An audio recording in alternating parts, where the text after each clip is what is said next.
Before Adam by Jack London. These are our ancestors, and their history is our history. Remember that as surely as we one day swung down out of the trees and walked upright, just as surely, on a far earlier day, did we crawl up out of the sea and achieve our first adventure on land. Chapter 1. Pictures, pictures, pictures. Often, before I learned, did I wonder whence came the multitudes of pictures that thronged my dreams. For they were pictures the like of which I had never seen in real, wake-a-day life. They tormented my childhood, making of my dreams a procession of nightmares, and a little later convincing me that I was different from my kind, a creature unnatural and accursed. In my days only did I attain any measure of happiness. My nights marked the reign of fear, and such fear! I make bold to state that no man of all the men who walked the earth with me ever suffered fear of like and degree. For my fear is the fear of long ago, the fear that was rampant in the younger world, and in the youth of the younger world. In short, the fear that reigned supreme in that period known as the mid-Pleistocene. What do I mean? I see explanation is necessary before I can tell you of the substance of my dreams. Otherwise, little could you know of the meaning of the things I know so well. As I write this, all the beings and happenings of that other world rise up before me in vast phantasmagoria, and I know that to you they would be rhymeless and reasonless. What to you the friendship of Lop Ear, the warm lure of the Swift One, the lust and atavism of Red Eye? A screaming incoherence, and no more. And a screaming incoherence likewise, the doings of the Fire People and the Tree People, and the gibbering councils of the Horde. For you know not the peace of the cool caves in the cliffs, the circus of the drinking places at the end of the day. You have never felt the bite of the morning wind in the tree tops, nor is the taste of young bark sweet in your mouth. It would be better, I dare say, for you to make your approach as I made mine, through my childhood. As a boy, I was very like other boys, in my waking hours. It was in my sleep that I was different. From my earliest recollection, my sleep was a period of terror. Rarely were my dreams tinctured with happiness. As a rule, they were stuffed with fear, and with a fear so strange and alien that it had no ponderable quality. No fear that I experienced in my waking life resembled the fear that possessed me in my sleep. It was of a quality and kind that transcended all my experiences. For instance, I was a city boy, a city child, rather, to whom the country was an unexplored domain. Yet I never dreamed of cities, nor did a house ever occur in any of my dreams, nor, for that matter, did any of my humankind ever break through the wall of my sleep. I, who had seen trees only in parks and illustrated books, wandered in my sleep through interminable forests. And further, these dream trees were not a mere blur on my vision. They were sharp and distinct. I was on terms of practiced intimacy with them. I saw every branch and twig. I saw and knew every different leaf. Well do I remember the first time in my waking life that I saw an oak tree. As I looked at the leaves and branches and gnarls, it came to me with distressing vividness that I had seen that same kind of tree many and countless times in my sleep. So I was not surprised, still later on in my life, to recognize instantly, the first time I saw them, trees such as the spruce, the yew, the birch, and the laurel. I had seen them all before, and was seeing them even then every night in my sleep. This, as you have already discerned, violates the first law of dreaming, namely that in one's dreams one sees only what he has seen in his waking life, or combinations of the things he has seen in his waking life. But all my dreams violated this law. In my dreams I never saw anything of which I had knowledge in my waking life. My dream life and my waking life were lives apart, with not one thing in common save myself. I was the connecting link that somehow lived both lives. Early in my childhood I learned that nuts came from the grocer, berries from the fruit man, but before ever that knowledge was mine, in my dreams I picked nuts from trees, or gathered them and ate them from the ground underneath trees, and in the same way I ate berries from vines and bushes. This was beyond any experience of mine. I shall never forget the first time I saw blueberries served on the table. I had never seen blueberries before, and yet at the sight of them there leaped up in my mind memories of dreams wherein I had wandered through swampy land eating my fill of them. My mother set before me a dish of the berries. I filled my spoon, but before I raised it to my mouth I knew just how they would taste. Nor was I disappointed. It was the same tang that I had tasted 1,000 times in my sleep. Snakes? Long before I had heard of the existence of snakes, I was tormented by them in my sleep. They lurked for me in the forest glades, leaped up, striking under my feet, squirmed off through the dry grass or across naked patches of rock, or pursued me into the tree tops, encircling the trunks with their great shining bodies, driving me higher and higher, or farther and farther out on swaying and crackling branches, the ground a dizzying distance beneath me. Snakes, with their forked tongues, their beady eyes and glittering scales, their hissing and their rattling. Did I not already know them far too well on that day of my first circus when I saw the snake charmer lift them up? They were old friends of mine, enemies rather, that peopled my nights with fear. Ah, those endless forests and their horror-haunted gloom! For what eternities have I wandered through them, a timid, hunted creature, starting at the least sound, frightened of my own shadow, keyed up, ever alert and vigilant, ready on the instant to dash away in mad fight for my life. For I was the prey of all manner of fierce life that dwelt in that forest, and it was in ecstasies of fear that I fled before the hunting monsters. When I was 5 years old, I went to my first circus. I came home from it sick, but not from peanuts and pink lemonade. Let me tell you. As we entered the animal tent, a hoarse roaring shook the air. I tore my hand loose from my father's and dashed wildly back through the entrance. I collided with people, fell down, and all the time I was screaming with terror. My father caught me and soothed me. He pointed to the crowd of people, all careless of the roaring, and cheered me with assurances of safety. Nevertheless, it was in fear and trembling, and with much encouragement on his part, that I at last approached the lion's cage. Ah, I knew him on the instant, the beast, the terrible one. And on my inner vision flashed the memories of my dreams.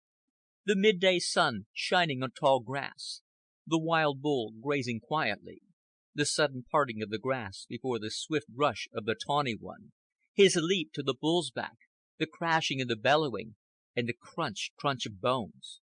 Or again, the cool quiet of the water hole, the wild horse up to his knees and drinking softly, and then the tawny one, always the tawny one, the leap, the screaming and the splashing of the horse, and the crunch, crunch of bones.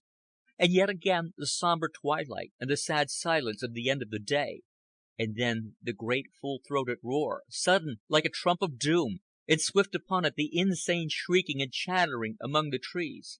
And I, too, am trembling with fear, and am one of the many shrieking and chattering among the trees. At the sight of him, helpless within the bars of his cage, I became enraged. I gritted my teeth at him, danced up and down, screaming an incoherent mockery and making antic faces. He responded, rushing against the bars and roaring back at me with his impotent wrath. Ah, he knew me too, and the sounds I made were the sounds of old time and intelligible to him. My parents were frightened. "The child is ill," said my mother. "He is hysterical," said my father. I never told them, and they never knew. Already had I developed reticence concerning this quality of mine, this semi-dissociation of personality, as I think I am justified in calling it. I saw the snake charmer, and no more of the circus did I see that night. I was taken home nervous and overwrought, sick with the invasion of my real life by that other life of my dreams. I have mentioned my reticence. Only once did I confide the strangeness of it all to another. He was a boy, my chum, and we were 8 years old. From my dreams I reconstructed for him pictures of that vanished world in which I do believe I once lived. I told him of the terrors of that early time, of Lop Ear and the pranks we played, of the gibbering councils, and of the Fire People and their squatting places. He laughed at me, and jeered, and told me tales of ghosts of the dead that walk at night. But mostly did he laugh at my feeble fantasy. I told him more, and he laughed the harder. I swore in all earnestness that these things were so, and he began to look upon me queerly. Also, he gave amazing garblings of my tales to our playmates, until all began to look upon me queerly. It was a bitter experience, but I learned my lesson. I was different from my kind. I was abnormal with something they could not understand, and the telling of which would cause only misunderstanding. When the stories of ghosts and goblins went around, I kept quiet. I smiled grimly to myself. I thought of my nights of fear, and knew that mine were the real things, real as life itself, not attenuated vapors and surmised shadows. For me, no terrors resided in the thought of bugaboos and wicked ogres. The fall through leafy branches and the dizzying heights, the snakes that struck at me as I dodged and leaped away in chattering flight, the wild dogs that hunted me across the open spaces to the timber. These were terrors concrete and actual, happenings and not imaginings, things of the living flesh and of sweat and blood. Ogres and bugaboos and I had been happy bedfellows compared with these terrors that made their bed with me through my childhood, and that still bed with me now as I write this, full of years. End of chapter 1. Chapter 2. I have said that in my dreams I never saw a human being. Of this fact I became aware very early, and yet poignantly the lack of this fact I became aware very early and felt poignantly the lack of my own kind. As a very little child even, I had a feeling, in the midst of the horror of my dreaming, that if I could find but one man, only one human, I should be saved from my dreaming, that I should be surrounded no more by haunting terrors. This thought obsessed me every night of my life for years. If only I could find that one human and be saved. I must iterate that I had this thought in the midst of my dreaming, and I take it as an evidence of the merging of my two personalities, as evidence of a point of contact between the two dissociated parts of me. My dream personality lived in the long ago, before ever man as we know him came to be, and my other and wake-a-day personality projected itself, to the extent of the knowledge of man's existence, into the substance of my dreams. Perhaps the psychologists of the book will find fault with my way of using the phrase dissociation of personality.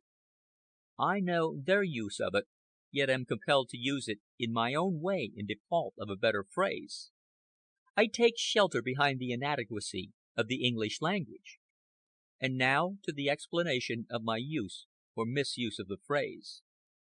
It was not till I was a young man at college that I got any clue to the significance of my dreams and to the cause of them.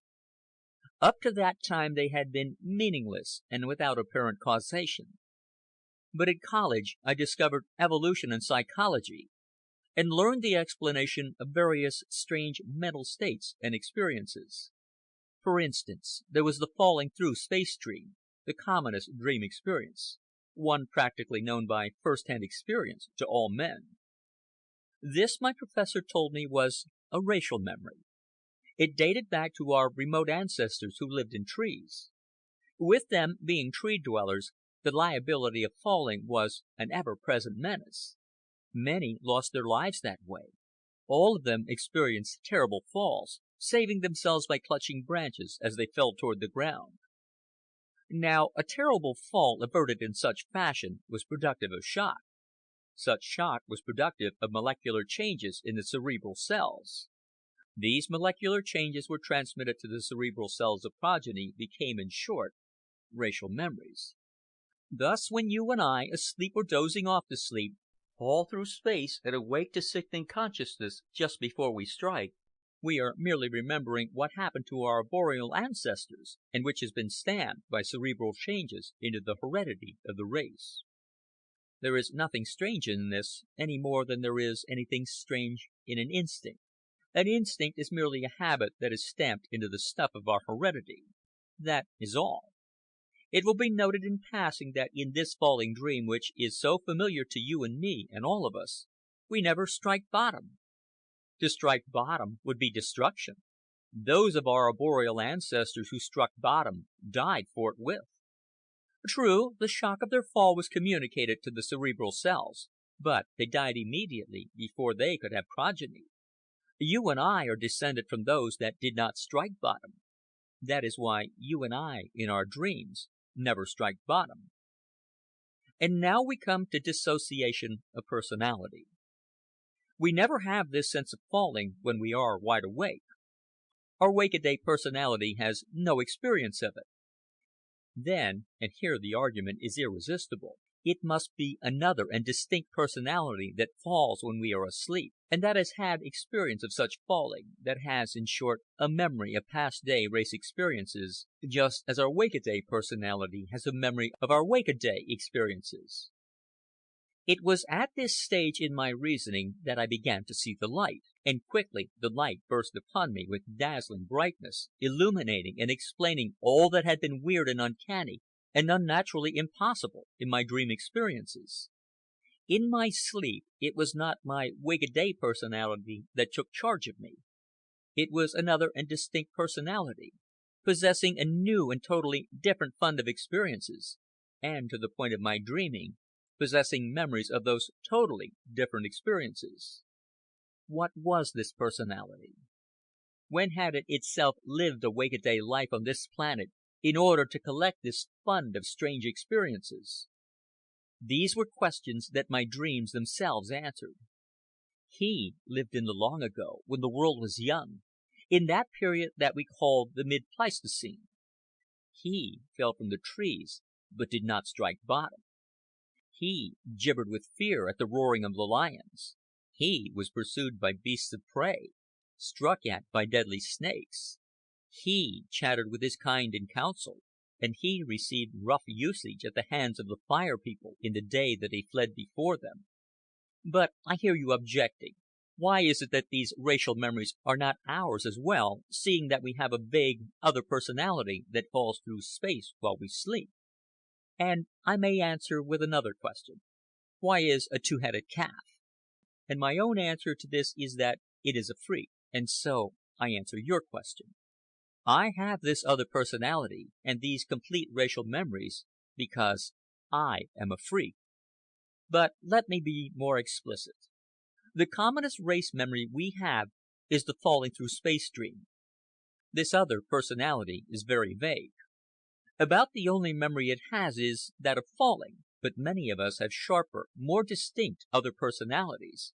Many of us have the flying dream, the pursuing monster dream, color dreams, suffocation dreams, and the reptile and vermin dreams. In short, while this other personality is vestigial in all of us, in some of us it is almost obliterated, while in others of us it is more pronounced.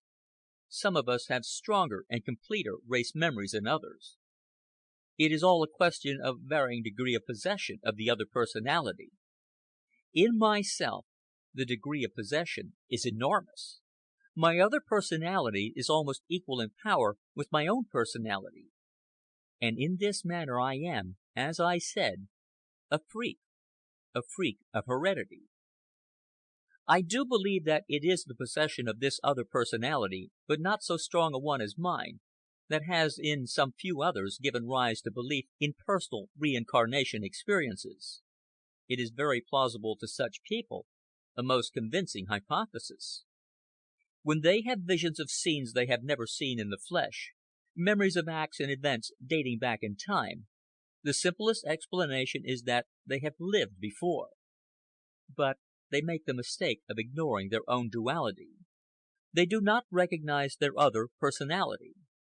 They think it is their own personality, that they have only one personality, and from such a premise they can conclude only that they have lived previous lives. But they are wrong. It is not reincarnation. I have visions of myself roaming through the forests of the younger world.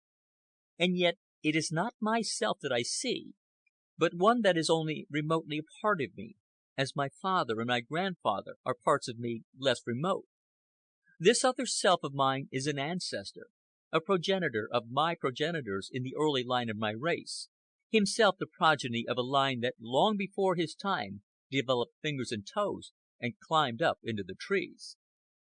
I must again, at the risk of boring, repeat that I am, in this one thing, to be considered a freak. Not alone do I possess racial memory to an enormous extent, but I possess the memories of one particular and far removed progenitor. And yet, while this is most unusual, there is nothing over remarkable about it. Follow my reasoning. An instinct is a racial memory. Very good. Then you and I and all of us receive these memories from our fathers and mothers, as I received them from their fathers and mothers. Therefore, there must be a medium whereby these memories are transmitted from generation to generation. The medium is what Weissman terms the germ plasm.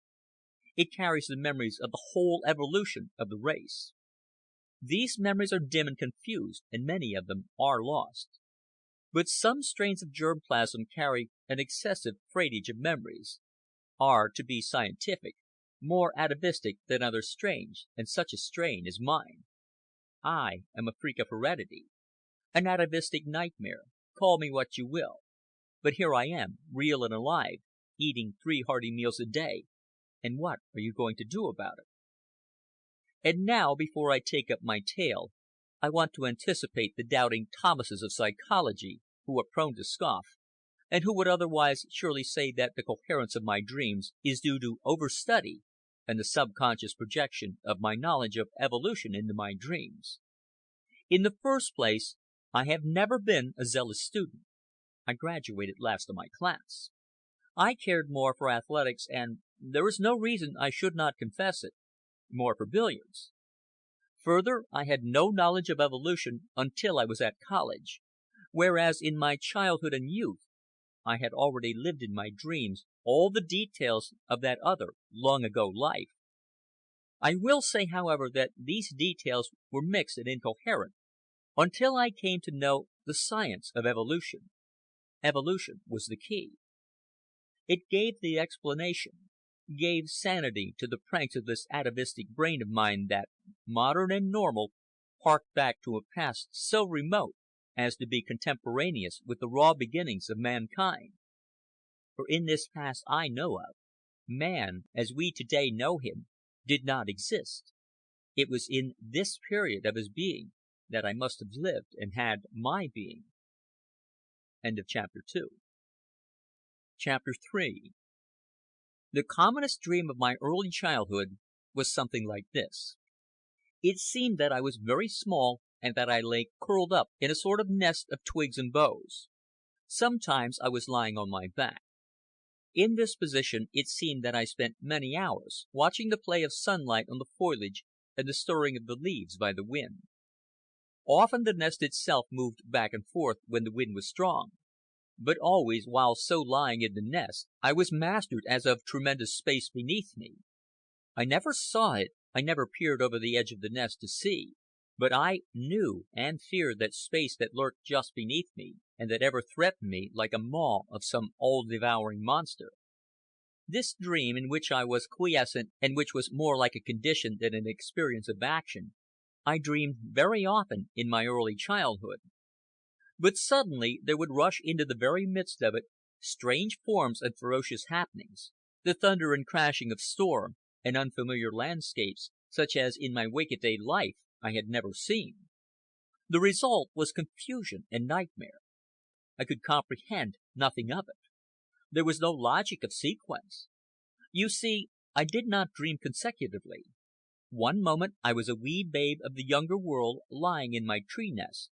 The next moment I was a grown man of the younger world, locked in combat with the hideous Red Eye. And the next moment I was creeping carefully down to the water hole in the heat of the day. Events, years apart in their occurrence in the younger world, occurred with me within the space of several minutes or seconds. It was all a jumble, but this jumble I shall not inflict upon you. It was not until I was a young man and had dreamed many thousand times that everything straightened out and became clear and plain. Then it was that I got the clue of time and was able to piece together events and actions in their proper order. Thus was I able to reconstruct the vanished younger world as it was at the time I lived in it, or at the time my other self lived in it. The distinction does not matter, for I too, the modern man, have gone back and lived that early life in the company of my other self. For your convenience, since this is to be no sociological screed, I shall frame together the different events into a comprehensive story, for there is a certain thread of continuity and happening that runs through all the dreams. There is my friendship with Lop Ear, for instance. Also there is the enmity of Red Eye, and the love of the Swift One. Taking it all in all, a fairly coherent and interesting story, I am sure you will agree. I do not remember much of my mother. Possibly the earliest recollection I have of her, and certainly the sharpest, is the following.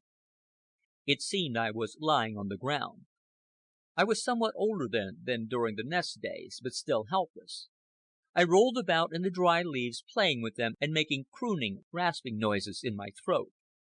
The sun shone warmly, and I was happy and comfortable.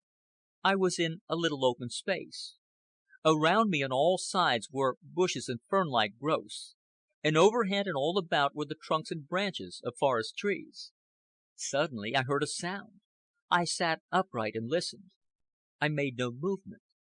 The little noises died down in my throat, and I sat as one petrified. The sound drew closer. It was like the grunt of a pig. Then I began to hear the sounds caused by the moving of a body through the brush. Next, I saw the ferns agitated by the passage of the body. Then the ferns parted, and I saw gleaming eyes, a long snout, and white tusks. It was a wild boar.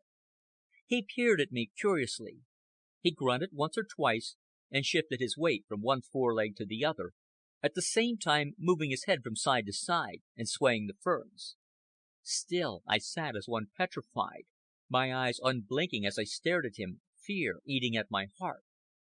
It seemed that this movelessness and silence on my part was what he expected of me. I was not to cry out in the face of fear. It was a dictate of instinct. And so I sat there and waited for I knew not what. The boar thrust the ferns aside and stepped into the open. The curiosity went out of his eyes, and they gleamed cruelly. He tossed his head at me threateningly and advanced a step. This he did again, and yet again. Then I screamed or shrieked, I cannot describe it, but it was a shrill and terrible cry. And it seems that it, too, at this stage of the proceedings, was the thing expected of me. From not far away came an answering cry. My sounds seemed momentarily to disconcert the boar, and while he halted and shifted his weight with indecision, an apparition burst upon us. She was like a large orangutan, my mother, or like a chimpanzee, and yet in sharp and definite ways quite different. She was heavier of build than they, and had less hair. Her arms were not so long, and her legs were stouter. She wore no clothes, only her natural hair, and I can tell you she was a fury when she was excited. And like a fury she dashed upon the scene. She was gritting her teeth, making frightful grimaces, snarling, uttering sharp and continuous cries that sounded like "Ka! Ka!" So sudden and formidable was her appearance that the boar involuntarily bunched himself together on the defensive and bristled as she swerved toward him. Then she swerved toward me. She had quite taken the breath out of him. I knew just what to do in that moment of time she had gained. I leaped to meet her, catching her about the waist, and holding on hand and foot, yes, by my feet. I could hold on by them as readily as by my hands. I could feel in my tense grip the pull of the hair as her skin and her muscles moved beneath her efforts. As I say, I leaped to meet her, and on the instant she leaped straight up into the air, catching an overhanging branch with her hands. The next instant, with clashing tusks, the boar drove past underneath. He had recovered from his surprise and sprung forward, emitting a squeal that was almost a trumpeting. At any rate, it was a call, for it was followed by the rushing of bodies through the ferns and brush from all directions. From every side wild hogs dashed into the open space, a score of them.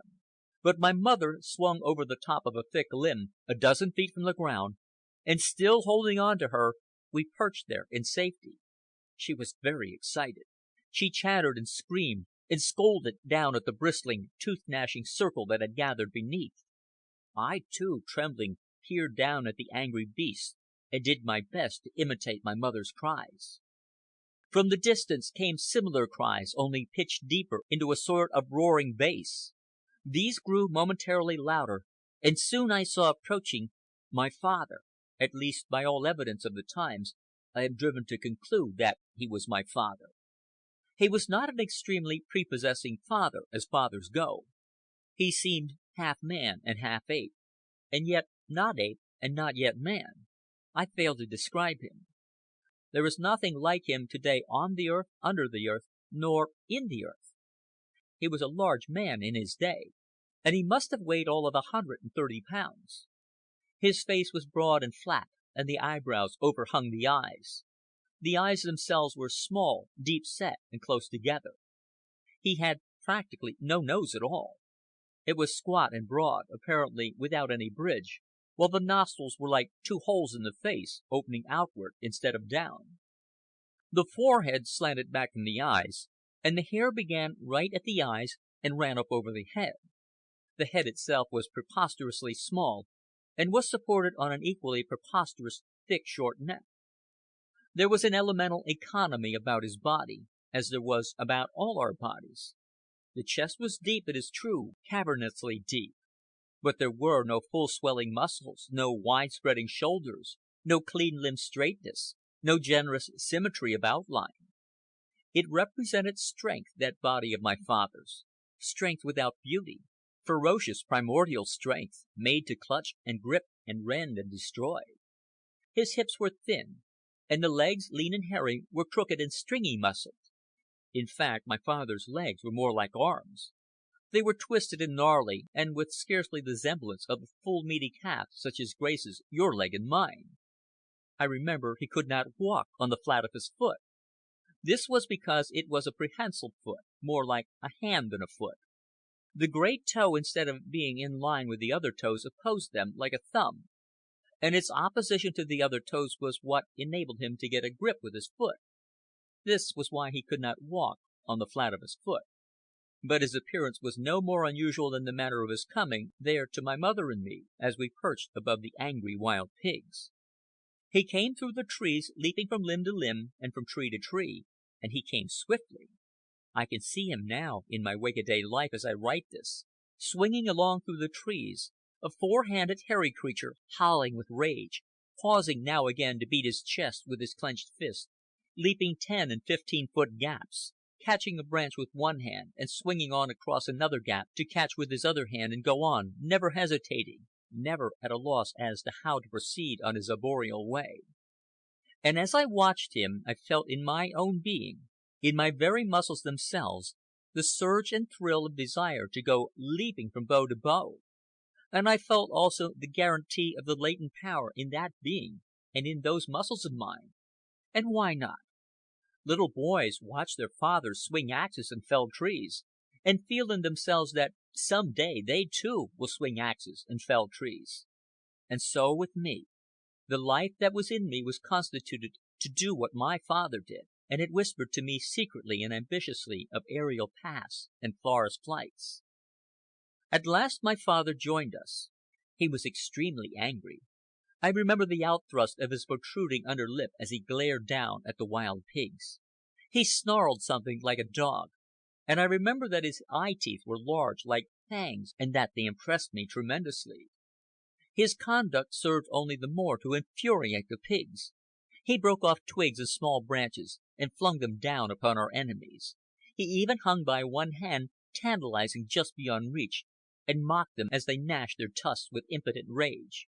Not content with this, he broke off a stout branch, and, holding on with one hand and foot, jabbed the infuriated beasts in the sides and whacked them across their noses. Needless to say, my mother and I enjoyed the sport. But one tires of all good things, and in the end my father, chuckling maliciously the while, led the way across the trees. Now it was that my ambitions ebbed away, and I became timid, holding tightly to my mother as she climbed and swung through space. I remember when the branch broke with her weight. She had made a wide leap, and with the snap of wood I was overwhelmed with the sickening consciousness of falling through space, the pair of us. The forest and the sunshine on the rustling leaves vanished from my eyes. I had a fading glimpse of my father abruptly arresting his progress to look, and then all was blackness. The next moment I was awake in my sheeted bed, sweating, trembling, nauseated. The window was up, and a cool air was blowing through the room. The night lamp was burning calmly. And because of this, I take it that the wild pigs did not get us, that we never fetched bottom. Else I should not be here now, 1,000 centuries after, to remember the event. And now put yourself in my place for a moment. Walk with me a bit in my tender childhood. Bed with me a night, and imagine yourself dreaming such incomprehensible horrors. Remember, I was an inexperienced child. I had never seen a wild boar in my life. For that matter, I had never seen a domesticated pig. The nearest approach to one I had seen was breakfast bacon sizzling in its fat. And yet here, real as life, wild boars dashed through my dreams, and I, with fantastic parents, swung through the lofty tree spaces. Do you wonder that I was frightened and oppressed by my nightmare-ridden nights? I was accursed. And worst of all, I was afraid to tell. I do not know why, except that I had a feeling of guilt, though I knew no better of what I was guilty. So it was through long years that I suffered in silence, until I came to man's estate and learned the why and wherefore of my dreams. End of chapter 3. Chapter 4. There is one puzzling thing about these prehistoric memories of mine. It is the vagueness of the time element. I do not always know the order of events, or can I tell between some events whether 1, 2, or 4 or 5 years have elapsed. I can only roughly tell the passage of time by judging the changes in the appearance and pursuits of my fellows. Also, I can apply the logic of events to the various happenings. For instance, there is no doubt whatever that my mother and I were treed by the wild pigs, and fled and fell in the days before I made the acquaintance of Lop Ear, who became what I may call my boyhood chum. And it is just as conclusive that between these two periods I must have left my mother. I have no memory of my father than the one I have given. Never in the years that followed did he reappear. And from my knowledge of the times, the only explanation possible lies in that he perished shortly after the adventure with the wild pigs. That it must have been an untimely end there is no discussion. He was in full vigor, and only sudden and violent death could have taken him off. But I know not the manner of his going. Whether he was drowned in the river, or was swallowed by a snake, or went into the stomach of old Saber-Tooth the tiger, is beyond my knowledge. For know that I remember only the things I saw myself with my own eyes in those prehistoric days. If my mother knew my father's end, she never told me. For that matter, I doubt if she had a vocabulary adequate to convey such information. Perhaps all told the folk in that day had a vocabulary of 30 or 40 sounds. I call them sounds rather than words, because sounds they were primarily. They had no fixed values to be altered by adjectives and adverbs. These latter were tools of speech not yet invented. Instead of qualifying nouns or verbs by the use of adjectives and adverbs, we qualified sounds by intonation, by changes in quantity and pitch, by retarding and by accelerating. The length of time employed in the utterance of a particular sound shaded its meaning. We had no conjugation. One judged the tense by the context. We talked only concrete things because we thought only concrete things. Also, we depended largely on pantomime. The simplest abstraction was practically beyond our thinking, and when one did happen to think one, he was hard put to communicate it to his fellows. There were no sounds for it. He was pressing beyond the limits of his vocabulary. If he invented sounds for it, his fellows did not understand the sounds. Then it was that he fell back on pantomime, illustrating the thought wherever possible, and at the same time repeating the new sound over and over again. Thus language grew. By the few sounds we possessed, we were enabled to think a short distance beyond those sounds. Then came the need for new sounds wherewith to express the new thought. Sometimes, however, we thought too long a distance in advance of our sounds, managed to achieve abstractions, dim ones I grant, which we failed utterly to make known to other folk. After all, language did not grow fast in that day. Oh, believe me, we were amazingly simple. But we did know a lot that is not known today. We could twitch our ears, prick them up, and flatten them down at will. And we could scratch between our shoulders with ease. We could throw stones with our feet. I have done it many a time. And for that matter, I could keep my knees straight, bend forward from the hips, and touch not the tips of my fingers, but the points of my elbows to the ground. And as for bird nesting, well, I only wish the 20th century boy could see us. But we made no collections of eggs. We ate them. I remember, but I outrun my story. First, let me tell you of Lop Ear and of our friendship. Very early in life I separated from my mother.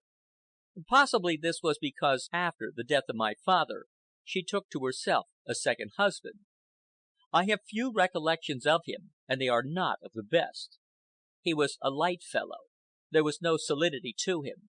He was too voluble. His infernal chattering worries me even now as I think of it. His mind was too inconsequential to permit him to possess purpose. Monkeys in their cages always remind me of him. He was monkeyish. That is the best description I can give of him. He hated me from the first, and I quickly learned to be afraid of him and his malicious pranks. Whenever he came in sight, I crept close to my mother and clung to her. But I was growing older all the time, and it was inevitable that I should from time to time stray from her and stray farther and farther. And these were the opportunities that the chatterer waited for. I may as well explain that we bore no names in those days, were not known by any name.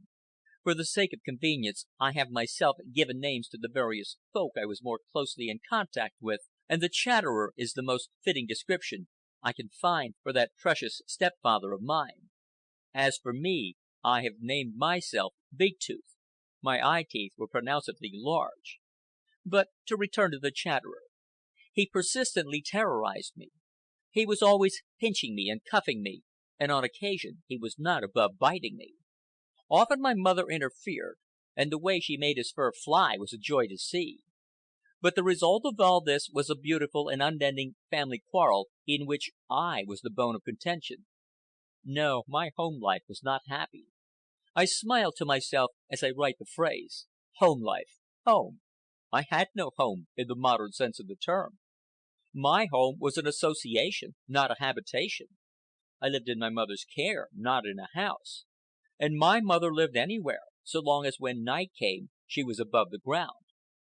My mother was old-fashioned. She still clung to her trees. It is true the more progressive members of our horde lived in the caves above the river. But my mother was suspicious and unprogressive. The trees were good enough for her. Of course, we had one particular tree in which we usually roosted, though we often roosted in other trees when nightfall caught us. In a convenient fort was a sort of rude platform of twigs and branches and creeping things. It was more like a huge bird's nest than anything else, though it was 1,000 times cruder in the weaving than any bird nest. But it had one feature that I had never seen attached to any bird's nest, namely, a roof. Oh, not a roof such as modern man makes, nor a roof such as is made by the lowest aborigines of today. It was infinitely more clumsy than the clumsiest handiwork of man as we know him. It was put together in a casual, helter-skelter sort of way. Above the fork of the tree whereon we rested was a pile of dead branches and brush. 4 or 5 adjacent forks held what I may term the various ridge poles. These were merely stout sticks, an inch or so in diameter. On them rested the brush and branches. These seemed to have been tossed on almost aimlessly. There was no attempt at thatching. And I must confess that the roof leaked miserably in a heavy rain. But the chatterer. He made home life a burden for both my mother and me, And by home life I mean not the leaky nest in the tree, but the group life of the three of us. He was most malicious in his persecution of me. That was the one purpose to which he held steadfastly for longer than 5 minutes. Also, as time went by, my mother was less eager in her defense of me. I think, what of the continuous rows raised by the Chatterer, that I must have become a nuisance to her. At any rate, the situation went from bad to worse so rapidly that I should soon, of my own volition, have left home. But the satisfaction of performing so independent an act was denied me. Before I was ready to go, I was thrown out. And I mean this literally. The opportunity came to the Chatterer one day when I was alone in the nest. My mother and the Chatterer had gone away together toward the blueberry swamp. He must have planned the whole thing, for I heard him returning alone through the forest, roaring with self-induced rage as he came. Like all the men of our horde, when they were angry or were trying to make themselves angry, he stopped now and again to hammer on his chest with his fist. I realized the helplessness of my situation and crouched trembling in the nest. The Chatterer came directly to the tree—I remember it was an oak tree—and began to climb up. And he never ceased for a moment from his infernal row. As I have said, our language was extremely meager, and he must have strained it by the variety of ways in which he informed me of his undying hatred of me, and of his intention there and then to have it out with me. As he climbed to the fork, I fled out to the greatest horizontal limb. He followed me, and out I went, farther and farther. At last I was out amongst the small twigs and leaves. The Chatterer was ever a coward, and greater always than any anger he ever worked up was his caution. He was afraid to follow me out amongst the leaves and twigs. For that matter, his greater weight would have crashed him through the foliage before he could have got to me.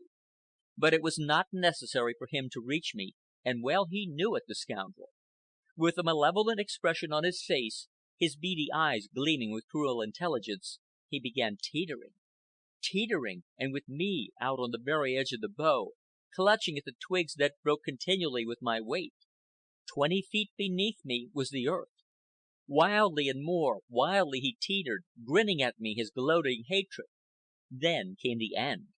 All 4 holds broke at the same time, and I fell back downward, looking up at him, my hands and feet still clutching the broken twigs. Luckily there were no wild pigs underneath me, and my fall was broken by the tough and springy bushes. Usually my falls destroy my dreams, the nervous shock being sufficient to bridge the 1,000 centuries in an instant, and hurl me wide awake into my little bed, where perchance I lie sweating and trembling, and hear the cuckoo clock calling the hour in the hall. But this dream of my leaving home I have had many times, and never yet have I been awakened by it. Always do I crash, shrieking, down through the brush, and fetch up with a bump on the ground. Scratched and bruised and whimpering, I lay where I had fallen. Peering up through the bushes, I could see the Chatterer. He had set up a demoniacal chant of joy, and was keeping time to it with his teetering. I quickly hushed my whimpering. I was no longer in the safety of the trees, and I knew the danger I ran of bringing upon myself the hunting animals by too audible an expression of my grief. I remember, as my sobs died down, that I became interested in watching the strange light effects produced by partially opening and closing my tear-wet eyelids. Then I began to investigate, and found that I was not so very badly damaged by my fall. I had lost some hair and hide here and there. The sharp and jagged end of a broken branch had thrust fully an inch into my forearm, and my right hip, which had borne the brunt of my contact with the ground, was aching intolerably. But these, after all, were only petty hurts. No bones were broken, and in those days the flesh of man had finer healing qualities than it has today. Yet it was a severe fall, for I limped with my injured hip for fully a week afterward. Next, as I lay in the bushes, there came upon me a feeling of desolation, a consciousness that I was homeless. I made up my mind never to return to my mother and the Chatterer. I would go far away through the terrible forest, and find some tree for myself in which to roost. As for food, I knew where to find it. For the last year at least, I had not been beholden to my mother for food. All she had furnished me was protection and guidance. I crawled softly out through the bushes. Once I looked back and saw the Chatterer still chanting and teetering. It was not a pleasant sight. I knew pretty well how to be cautious, and I was exceedingly careful on this my first journey in the world. I gave no thought as to where I was going. I had but one purpose, and that was to go away beyond the reach of the Chatterer. I climbed into the trees and wandered on amongst them for hours, passing from tree to tree and never touching the ground. But I did not go in any particular direction, nor did I travel steadily. It was my nature, as it was the nature of all my folk, to be inconsequential. Besides, I was a mere child, and I stopped a great deal to play by the way. The events that befell me on my leaving home are very vague in my mind. My dreams do not cover them. Much has my other self forgotten, and particularly at this very period. Nor have I been able to frame up the various dreams so as to bridge the gap between my leaving the home tree and my arrival at the caves. I remember that several times I came to open spaces. These I crossed in great trepidation, descending to the ground and running at the top of my speed. I remember that there were days of rain and days of sunshine, so that I must have wandered alone for quite a time. I especially dream of my misery in the rain, and of my sufferings from hunger and how I appeased it. One very strong impression is of hunting little lizards on the rocky top of an open knoll. They ran under the rocks, and most of them escaped, but occasionally I turned over a stone and caught one. I was frightened away from this knoll by snakes. They did not pursue me. They were merely basking on flat rocks in the sun. But such was my inherited fear of them that I fled as fast as if they had been after me. Then I gnawed bitter bark from young trees. I remember vaguely the eating of many green nuts with soft shells and milky kernels. And I remember most distinctly suffering from a stomach ache. It may have been caused by the green nuts, or maybe by the lizards. I do not know. But I do know that I was fortunate in not being devoured during the several hours I was knotted up on the ground with the colic. End of chapter 4. Chapter 5. My vision of the scene came abruptly as I emerged from the forest. I found myself on the edge of a large clear space. On one side of this space rose up high bluffs. On the other side was the river. The earth bank ran steeply down to the water. But here and there in several places where at some time slides of earth had occurred, there were runways. These were the drinking places of the folk that lived in the caves. And this was the main abiding place of the folk that I had chanced upon. This was, I may say by stretching the word, the village. My mother and the Chatterer and I and a few other simple bodies were what might be termed suburban residents. We were part of the horde, though we lived a distance away from it. It was only a short distance, though it had taken me, what of my wandering, all of a week to arrive. Had I come directly, I could have covered the trip in an hour. But to return. From the edge of the forest I saw the caves in the bluff, the open space, and the runways to the drinking places. And in the open space I saw many of the folk. I had been straying, alone and a child, for a week. During that time I had seen not one of my kind. I had lived in terror and desolation. And now, at the sight of my kind, I was overcome with gladness, and I ran wildly toward them. Then it was that a strange thing happened. Some one of the folk saw me and uttered a warning cry. On the instant, crying out with fear and panic, the folk fled away. Leaping and scrambling over the rocks, they plunged into the mouths of the caves and disappeared. All but one, a little baby that had been dropped in the excitement close to the base of the bluff. He was wailing dolefully. His mother dashed out. He sprang to meet her and held on tightly as she scrambled back into the cave. I was all alone. The populous open space had of a sudden become deserted. I sat down forlornly and whimpered. I could not understand. Why had the folk run away from me? In later time, when I came to know their ways, I was to learn. When they saw me dashing out of the forest at top speed, they concluded that I was being pursued by some hunting animal. By my unceremonious approach, I had stampeded them. As I sat and watched the cave mouths, I became aware that the folk were watching me. Soon they were thrusting their heads out. A little later they were calling back and forth to one another. In the hurry and confusion it had happened that all had not gained their own caves.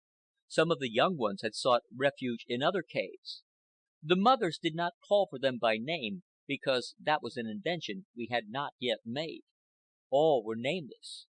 The mothers uttered querulous, anxious cries, which were recognized by the young ones. Thus, had my mother been there calling to me, I should have recognized her voice among the voices of 1,000 mothers, and in the same way would she have recognized mine amongst 1,000. This calling back and forth continued for some time, but they were too cautious to come out of their caves and descend to the ground. Finally, one did come. He was destined to play a large part in my life, and for that matter, he already played a large part in the lives of all the members of the horde. He it was whom I shall call Red Eye in the pages of this history, so called because of his inflamed eyes, the lids being always red, and, by their peculiar effect they produced, seeming to advertise the terrible savagery of him. The color of his soul was red. He was a monster in all ways. Physically, he was a giant. He must have weighed 170 pounds. He was the largest one of our kind I ever saw. Nor did I ever see one of the Fire People so large as he, nor one of the Tree People. Sometimes, when in the newspapers I happen upon descriptions of our modern bruisers and prize fighters, I wonder what chance the best of them would have had against him. I am afraid not much of a chance. With one grip of his iron fingers and a pull, he could have plucked a muscle, say a biceps, by the roots, clear out of their bodies. A backhanded, loose blow of his fist could have smashed their skulls like eggshells. With a sweep of his wicked feet or hind hands, he could have disemboweled them. A twist could have broken their necks, and I know that with a single crunch of his jaws he could have pierced at the same moment the great vein of the throat in front and a spinal marrow at the back. He could spring 20 feet horizontally from a sitting position. He was abominably hairy. It was a matter of pride with us to be not very hairy. But he was covered with hair all over, on the inside of the arms as well as the outside, and even the ears themselves. The only places on him where the hair did not grow were the soles of his hands and feet and beneath his eyes. He was frightfully ugly, his ferocious grinning mouth and huge down-hanging under lip being but in harmony with his terrible eyes. This was Red Eye. And right gingerly he crept out of his cave and descended to the ground. Ignoring me, he proceeded to reconnoiter. He bent forward from the hips as he walked, and so far forward did he bend, and so long were his arms, that with every step he touched the knuckles of his hands to the ground on either side of him. He was awkward in the semi-erect position of walking that he assumed, and he really touched his knuckles to the ground in order to balance himself. But oh, I tell you, he could run on all fours. Now, this was something at which we were particularly awkward. Furthermore, it was a rare individual among us who balanced himself with his knuckles when walking. Such an individual was an atavism, and Red Eye was an even greater atavism. That is what he was, an atavism. We were in the process of changing our tree life to life on the ground. For many generations we had been going through this change, and our bodies and carriage had likewise changed. But Red Eye had reverted to the more primitive tree-dwelling type. Perforce, because he was born in our horde he stayed with us, but in actuality he was an atavism, and his place was elsewhere. Very circumspect and very alert, he moved here and there about the open space, peering through the vistas among the trees, and trying to catch a glimpse of the hunting animal that all suspected had pursued me. And while he did this, taking no notice of me, the Folk crowded at the cave mouths and watched. At last he evidently decided that there was no danger lurking about. He was returning from the head of the last runway, from where he had taken a peep down at the drinking place. His course brought him near, but still he did not notice me. He proceeded casually on his way until abreast of me, and then, without warning and with incredible swiftness, he smote me a buffet on the head. I was knocked backward fully a dozen feet before I fetched up against the ground, and I remember, half stunned, even as the blow was struck, hearing the wild uproar of clucking and shrieking laughter that arose from the caves. It was a great joke, at least in that day. and right heartily the Folk appreciated it. Thus was I received into the horde. Red Eye paid no further attention to me, and I was at liberty to whimper and sob to my heart's content. Several of the women gathered curiously about me, and I recognized them. I had encountered them the preceding year when my mother had taken me to the hazelnut canyons. But they quickly left me alone, being replaced by a dozen curious and teasing youngsters. They formed a circle around me, pointing their fingers, making faces, and poking and pinching me. I was frightened, and for a time I endured them. Then anger got the best of me, and I sprang tooth and nail upon the most audacious one of them, none other than Lop Ear himself. I have so named him because he could prick up only one of his ears. The other ear always hung limp and without movement. Some accident had injured the muscles and deprived him of the use of it.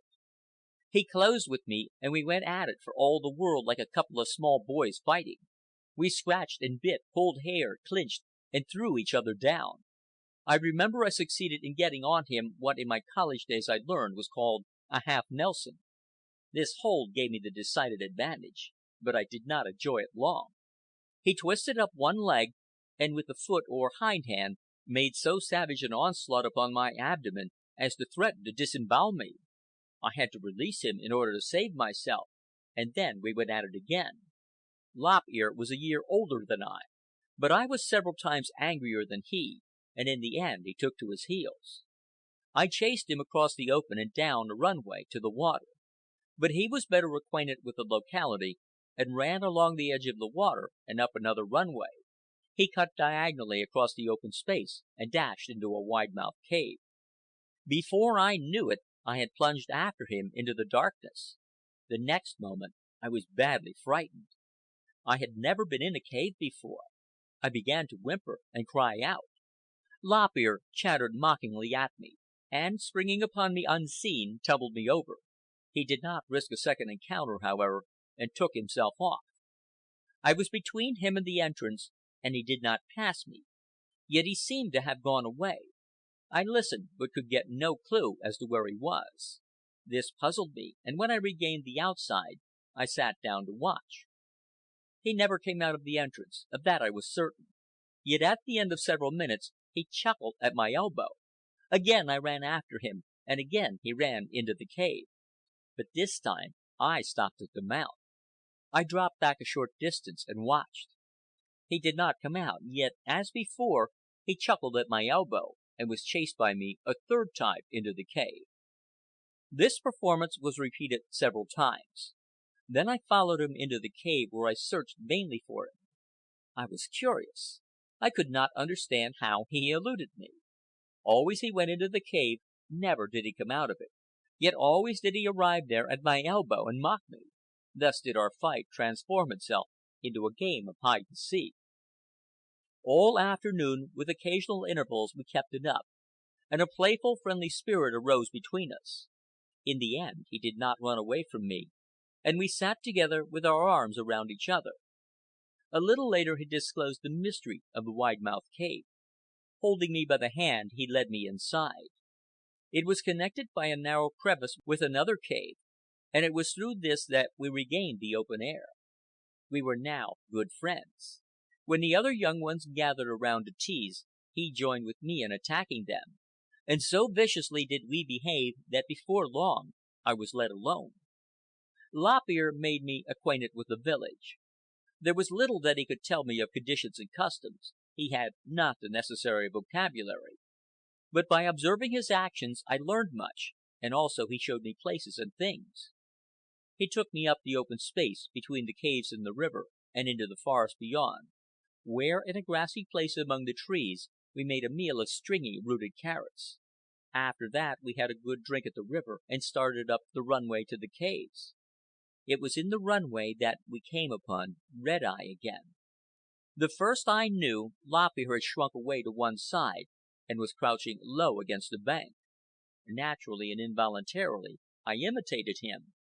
Then it was that I looked to see the cause of his fear. It was Red Eye, swaggering down the center of the runway and scowling fiercely with his inflamed eyes. I noticed that all the youngsters shrank away from him as we had done, while the grown-ups regarded him with wary eyes when he drew near, and stepped aside to give him the center of the path. As twilight came on, the open space was deserted. The Folk were seeking the safety of the caves. Lop Ear led the way to bed. High up the bluff we climbed, higher than all the other caves, to a tiny crevice that could not be seen from the ground. Into this Lop Ear squeezed. I followed with difficulty, so narrow was the entrance, and found myself in a small rock chamber. It was very low, not more than a couple of feet in height, and possibly 3 feet by 4 in width and length.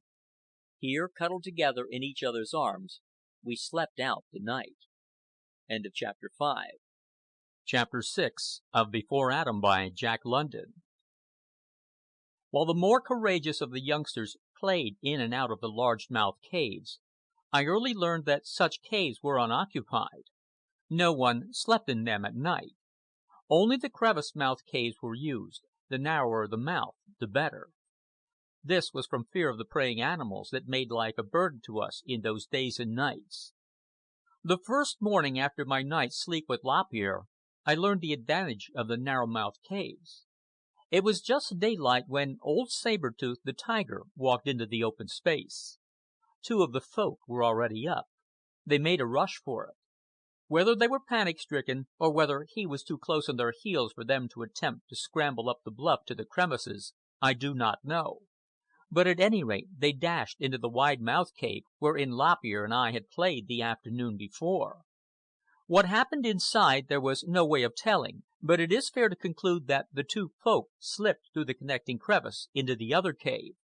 This crevice was too small to allow for the passage of Saber-Tooth, and he came out the way he had gone in, unsatisfied and hungry. It was evident that his night's hunting had been unsuccessful, and that he had expected to make a meal off of us. He caught sight of the 2 Folk at the other cave mouth and sprang for them. Of course, they darted through the passageway into the first cave. He emerged angrier than ever and snarling. Pandemonium broke loose amongst the rest of us. All up and down the great bluff we crowded the crevices and outside ledges, and we were all chattering and shrieking in 1,000 keys, and we were all making faces, snarling faces. This was an instinct with us. We were as angry as Saber-Tooth, though our anger was allayed with fear. I remember that I shrieked and made faces with the best of them. Not only did they set the example, but I felt the urge from within me to do the same things they were doing. My hair was bristling, and I was convulsed with a fierce, unreasoning rage. For some time old Saber-Tooth continued dashing in and out of first the one cave and then the other. But the 2 Folk merely slipped back and forth through the connecting crevice and eluded him. In the meantime the rest of us up the bluff had proceeded to action. Every time he appeared outside, we pelted him with rocks. At first we merely dropped them on him, but we soon began to whiz them down with the added force of our muscles. This bombardment drew Saber-Tooth's attention to us and made him angrier than ever. He abandoned his pursuit of the 2 Folk and sprang up the bluff towards the rest of us, clawing at the crumbling rock and snarling as he clawed his upward way. At this awful sight, the last one of us sought refuge inside our caves. I know this because I peeped out and saw the whole bluff side deserted, save for Saber-Tooth, who had lost his footing and was sliding and falling down. I called out the cry of encouragement, and again the bluff was covered by the screaming horde and the stones were falling faster than ever. Saber-Tooth was frantic with rage. Time and again he assaulted the bluff. Once he even gained the first crevice entrances before he fell back, but was unable to force his way inside. With each upward rush he made, waves of fear surged over us. At first, at such times, most of us dashed inside. But some remained outside to hammer him with stones, and soon all of us remained outside and kept up the fusillade. Never was so masterly a creature so completely baffled. It hurt his pride terribly thus to be outwitted by the small and tender Folk. He stood on the ground and looked up at us, snarling, lashing his tail, snapping at the stones that fell near to him. Once I whizzed down a stone, and just at the right moment he looked up. It caught him full on the end of his nose, and he went straight up in the air, all 4 feet of him, roaring and caterwauling, what of the hurt and surprise. He was beaten, and he knew it. Recovering his dignity, he stalked solemnly out from under the rain of stones. He stopped in the middle of the open space and looked wistfully and hungrily back at us. He hated to forego the meal, and we were just so much meat, cornered but inaccessible. This sight of him started us to laughing. We laughed derisively and uproariously, all of us. Now, animals do not like mockery. To be laughed at makes them angry. And in such fashion our laughter affected Saber Tooth. He turned with a roar and charged the bluff again. This was what we wanted. The fight had become a game, and we took huge delight in belting him. But this attack did not last long. He quickly recovered his common sense, and besides, our missiles were shrewd to hurt. Vividly do I recollect the vision of one bulging eye of his, swollen almost shut by one of the stones we had thrown. And vividly do I retain the picture of him as he stood on the edge of the forest whither he had finally retreated. He was looking back at us, his writhing lips lifted clear of the very roots of his huge fangs, his hair bristling and his tail lashing. He gave one last snarl and slid from view among the trees. And then such a chattering as went up! We swarmed out of our holes, examining the marks his claws had made on the crumbling rock of the bluff, all of us talking at once. One of the two folk who had been caught in the double cave was part grown, half child and half youth. They had come out proudly from their refuge, and we surrounded them in an admiring crowd. Then the young fellow's mother broke through and fell upon him in a tremendous rage, boxing his ears, pulling his hair, and shrieking like a demon. She was a strapping big woman, very hairy, and the thrashing she gave him was a delight to the horde. We roared with laughter, holding on to one another or rolling on the ground in our glee. In spite of the reign of fear under which we lived, the Folk were always great laughers. We had the sense of humor. Our merriment was gargantuan. It was never restrained. There was nothing halfway about it. When a thing was funny, we were convulsed with the appreciation of it, and the simplest, crudest things were funny to us. Oh, we were great laughers, I can tell you. The way we had treated Saber Tooth was the way we treated all animals that invaded the village. We kept our runways and drinking places to ourselves by making life miserable for the animals that trespassed or strayed upon our immediate territory. Even the fiercest hunting animals we so bedeviled that they learned to leave our places alone. We were not fighters like them. We were cunning and cowardly, and it was because of our cunning and cowardice and our inordinate capacity for fear that we survived in that frightfully hostile environment of the Younger World. Lop Ear, I figure, was a year older than I. What his past history was he had no way of telling me, but as I never saw anything of his mother, I believed him to be an orphan. After all, fathers did not count in our horde. Marriage was as yet in a rude state, and couples had a way of quarreling and separating. Modern man, what of his divorce institution, does the same thing legally. But we had no laws. Custom was all we went by, and our custom in this particular matter was rather promiscuous. Nevertheless, as this narrative will show later on, we betrayed glimmering adumbrations of the monogamy that was later to give power to and make mighty such tribes as embraced it. Furthermore, even at the time I was born, there were several faithful couples that lived in the trees in the neighborhood of my mother. Living in the thick of the horde did not conduce to monogamy. It was for this reason, undoubtedly, that the faithful couples went away and lived by themselves.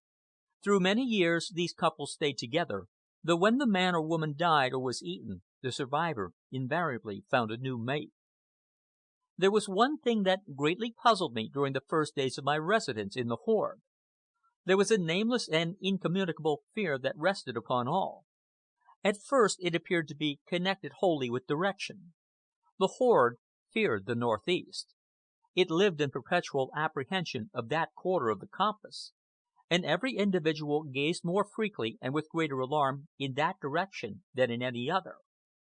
When Lop Ear and I went toward the northeast to eat the stringy-rooted carrots that at that season were at their best, he became unusually timid. He was content to eat the leavings, the big tough carrots and the little ropey ones, rather than to venture a short distance farther on to where the carrots were as yet untouched. When I so ventured he scolded me and quarreled with me. He gave me to understand that in that direction was some horrible danger. but just what the horrible danger was his paucity of language would not permit him to say. Many a good meal I got in this fashion, while he scolded and chattered vainly at me. I could not understand. I kept very alert, but I could see no danger. I calculated always the distance between myself and the nearest tree, and knew that to that haven of refuge I could outfoot the Tawny One or old Saber-Tooth, did one or the other suddenly appear. One late afternoon in the village a great uproar arose. The horde was animated with a single emotion, that of fear. The bluff side swarmed with the Folk, all gazing and pointing into the northeast. I did not know what it was, but I scrambled all the way up to the safety of my own high little cave before ever I turned around to see. And then across the river, away into the northeast, I saw for the first time the mystery of smoke. It was the biggest animal I had ever seen. I thought it was a monster snake, up-ended, rearing its head high above the trees and swaying back and forth. And yet, somehow, I seemed to gather from the conduct of the Folk that the smoke itself was not the danger. They appeared to fear it as the token of something else. What this something else was, I was unable to guess, nor could they tell me. Yet I was soon to know, and I was to know it as a thing more terrible than the Tawny One, than old Saber-Tooth, than the snakes themselves, than which it seemed there could be no things more terrible. End of chapter 6. Chapter 7. Broken Tooth was another youngster who lived by himself. His mother lived in the caves, but 2 more children had come after him, and he had been thrust out to shift for himself. We had witnessed the performance during the several preceding days, and it had given us no little glee. Broken Tooth did not want to go, and every time his mother left the cave, he sneaked back into it. When she returned and found him there, her rages were delightful. Half the horde made a practice of watching for these moments. First, from within the cave would come her scolding and shrieking. Then we could hear sounds of the thrashing and the yelling of Broken Tooth. About this time the 2 younger children joined in, and finally, like the eruption of a miniature volcano, Broken Tooth would come flying out. At the end of several days his leaving home was accomplished. He wailed his grief unheeded from the center of the open space for at least half an hour, and then came to live with Lop Ear and me. Our cave was small, but with squeezing there was room for 3. I have no recollection of Broken Tooth's spending more than one night with us, so the accident must have happened right away. It came in the middle of the day. In the morning we had eaten our fill of the carrots, and then, made heedless by play, we had ventured onto the big trees just beyond. I cannot understand how Lop Ear got over his habitual caution, but it must have been the play. We were having a great time playing tree tag, and such tag!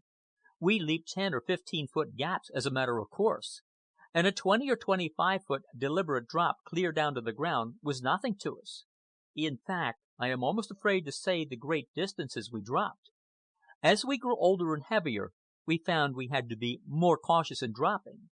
But at that age our bodies were all strings and springs, and we could do anything.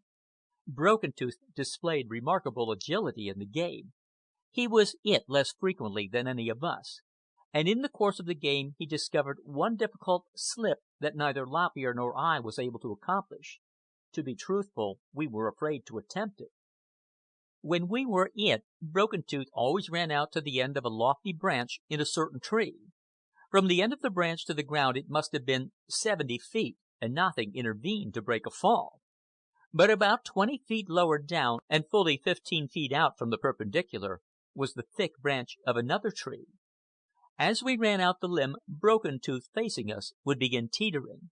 This naturally impeded our progress. But there was more in the teetering than that. He teetered with his back to the jump he was to make. Just as we nearly reached him, he would let go. The teetering branch was like a springboard. It threw him far out backward as he fell. And as he fell, he turned around sideways in the air so as to face the other branch into which he was falling. This branch bent far down under the impact, and sometimes there was an ominous crackling, but it never broke, and out of the leaves was always to be seen the face of Broken Tooth grinning triumphantly up at us. I was it the last time Broken Tooth tried this. He had gained the end of the branch and begun his teetering, and I was creeping out after him, when suddenly there came a low warning cry from Lop Ear. I looked down and saw him in the main fork of the tree, crouching close against the trunk. Instinctively, I crouched down upon the thick limb. Broken Tooth stopped teetering, but the branch would not stop, and his body continued bobbing up and down with the rustling leaves. I heard the crackle of a dry twig, and looking down, saw my first Fire Man. He was creeping stealthily along on the ground and peering up into the tree.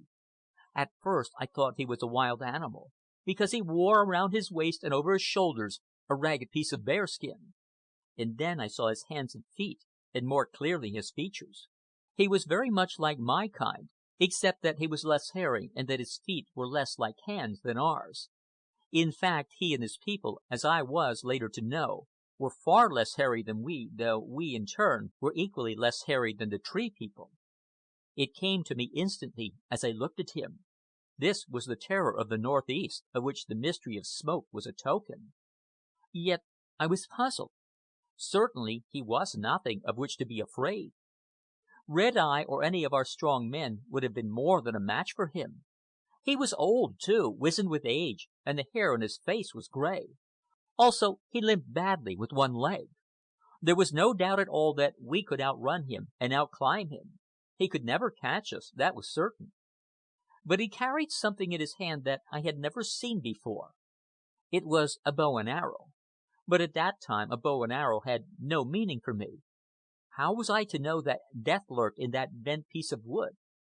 But Lop Ear knew. He had evidently seen the Fire People before, and knew something of their ways. The Fire Man peeped up at him and circled around the tree. And around the main trunk above the fork Lop Ear circled too, keeping always the trunk between himself and the Fire Man. The latter abruptly reversed his circling.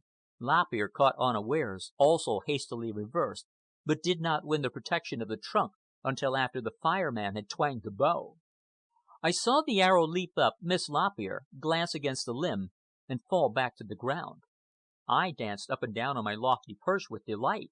It was a game. The Fire Man was throwing things at Lop Ear as we sometimes threw things at one another. The game continued a little longer, but Lop Ear did not expose himself a second time. Then the Fire Man gave it up. I leaned far out over my horizontal limb and chattered down at him. I wanted to play. I wanted to have him try to hit me with the thing.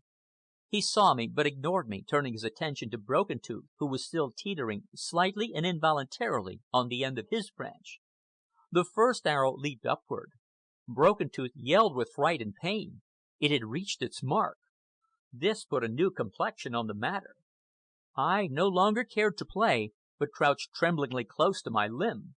A second arrow and a third soared up, missing Broken Tooth, rustling the leaves as they passed through, arching in their flight and returning to earth. The Fire Man stretched his bow again. He shifted his position, walked away several steps, then shifted it a second time.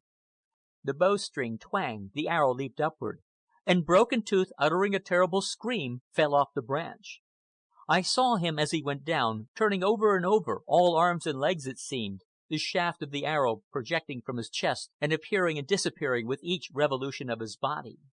Sheer down, screaming 70 feet he fell, smashing to the earth with an audible thud and crunch, his body rebounding slightly and settling down again.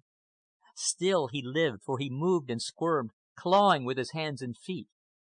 I remember the Fire Man running forward with a stone and hammering him on the head. And then I remembered no more.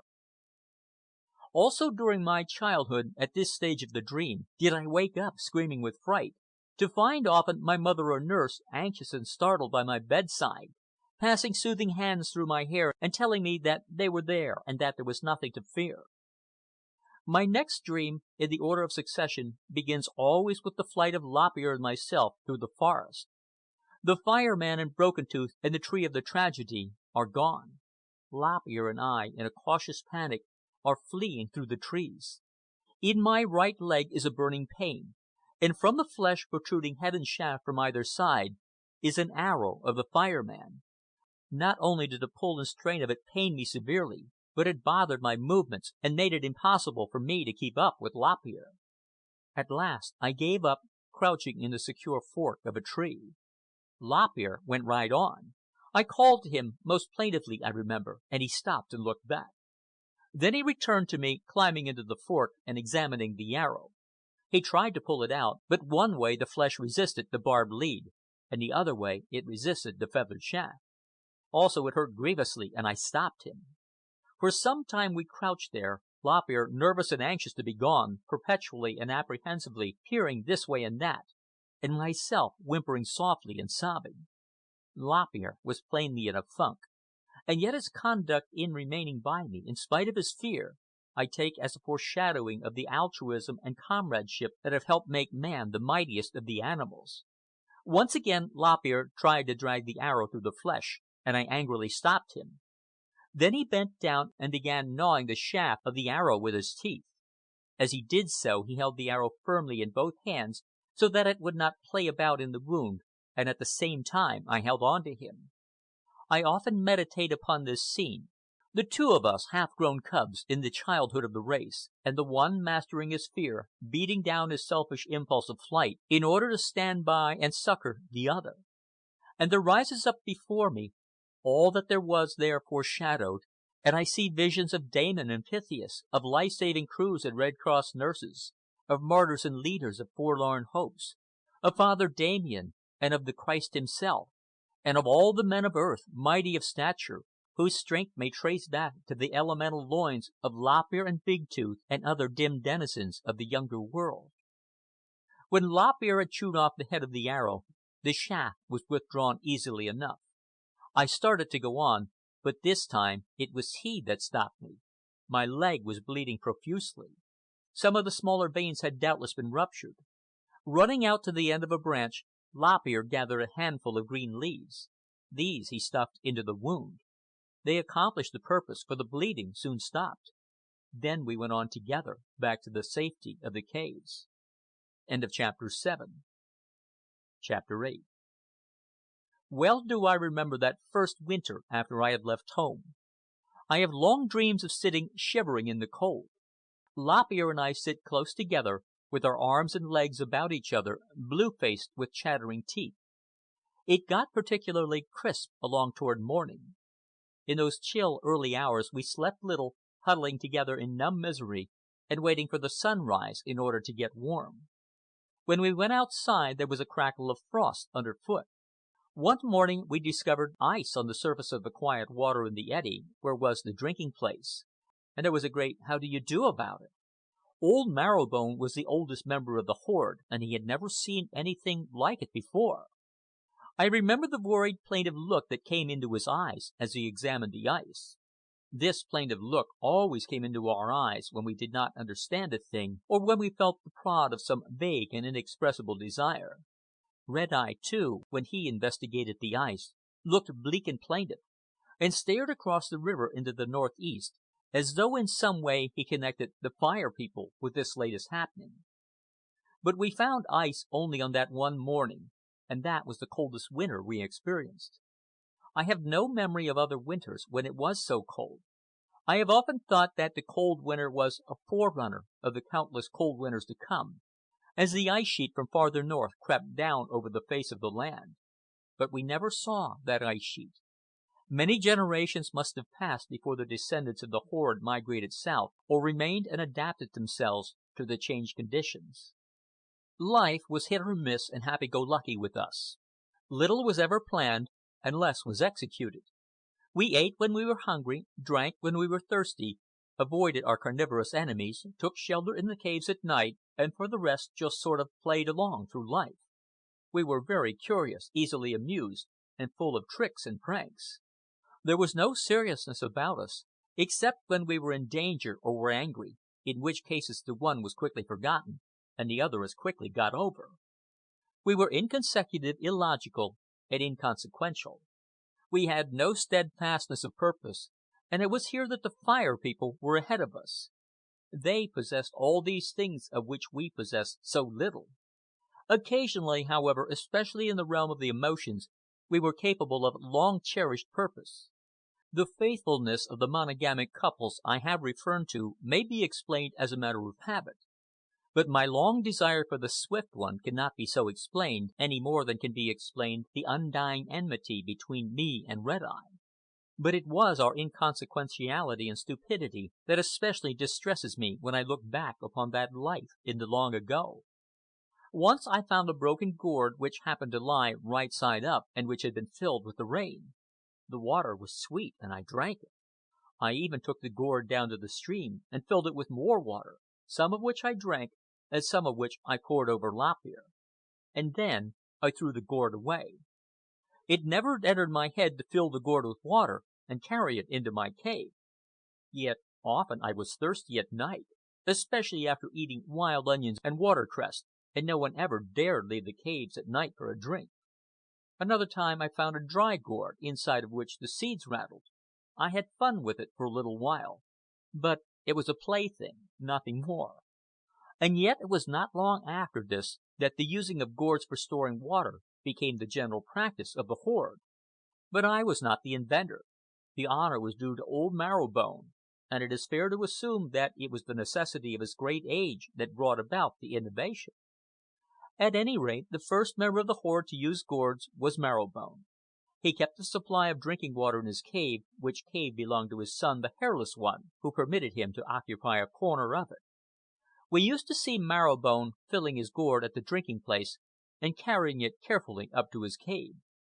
Imitation was strong in the Folk, and first one, and then another, procured a gourd and used it in similar fashion, until it was a general practice with all of us so to store water. Sometimes old Marrowbone had sick spells and was unable to leave the cave.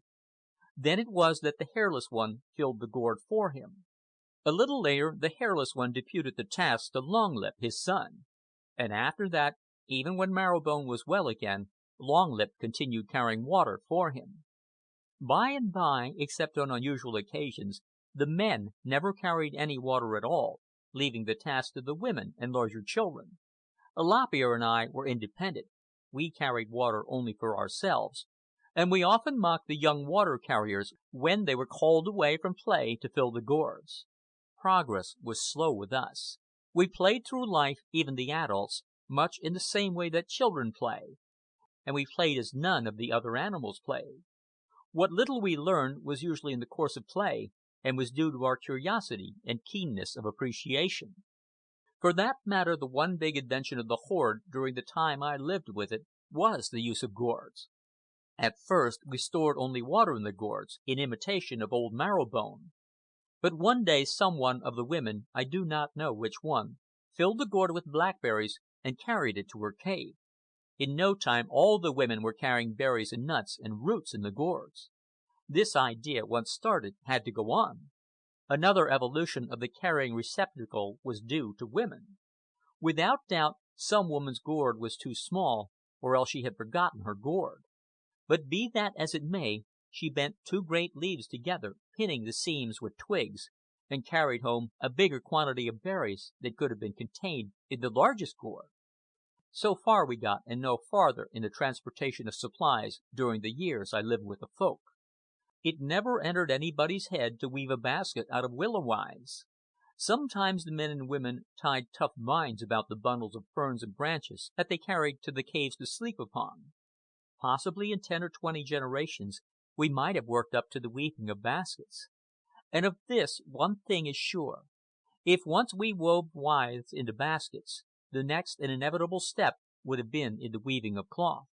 Clothes would have followed, and with covering our nakedness would have come modesty. Thus was momentum gained in the younger world. But we were without this momentum.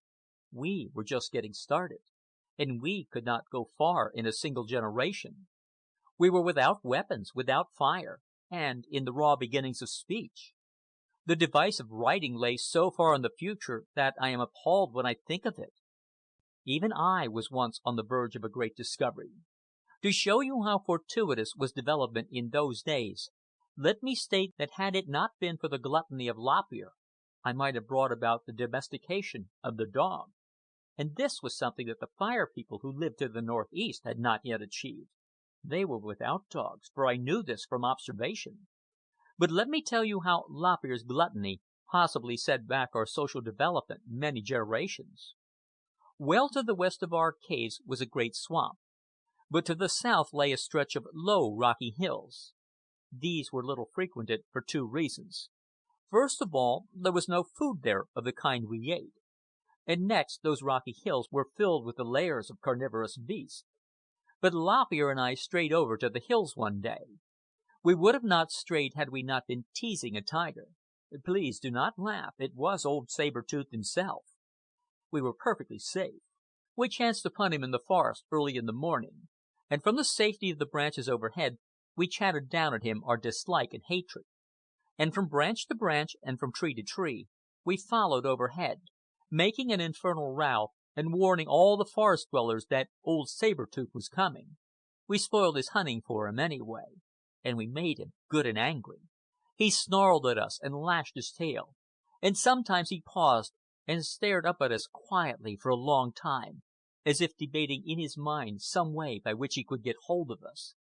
But we only laughed and pelted him with twigs and the ends of branches. This tiger baiting was common sport among the Folk.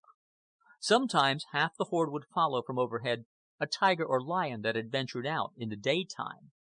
It was our revenge, for more than one member of the horde caught unexpectedly had gone the way of the tiger's belly or the lion's. Also, by such ordeals of helplessness and shame, we taught the hunting animals to some extent to keep out of our territory. And then it was funny. It was a great game. And so Lop Ear and I had chased Saber-Tooth across 3 miles of forest. Toward the last he put his tail between his legs and fled from our gibing like a beaten cur. We did our best to keep up with him, but when we reached the edge of the forest he was no more than a streak in the distance.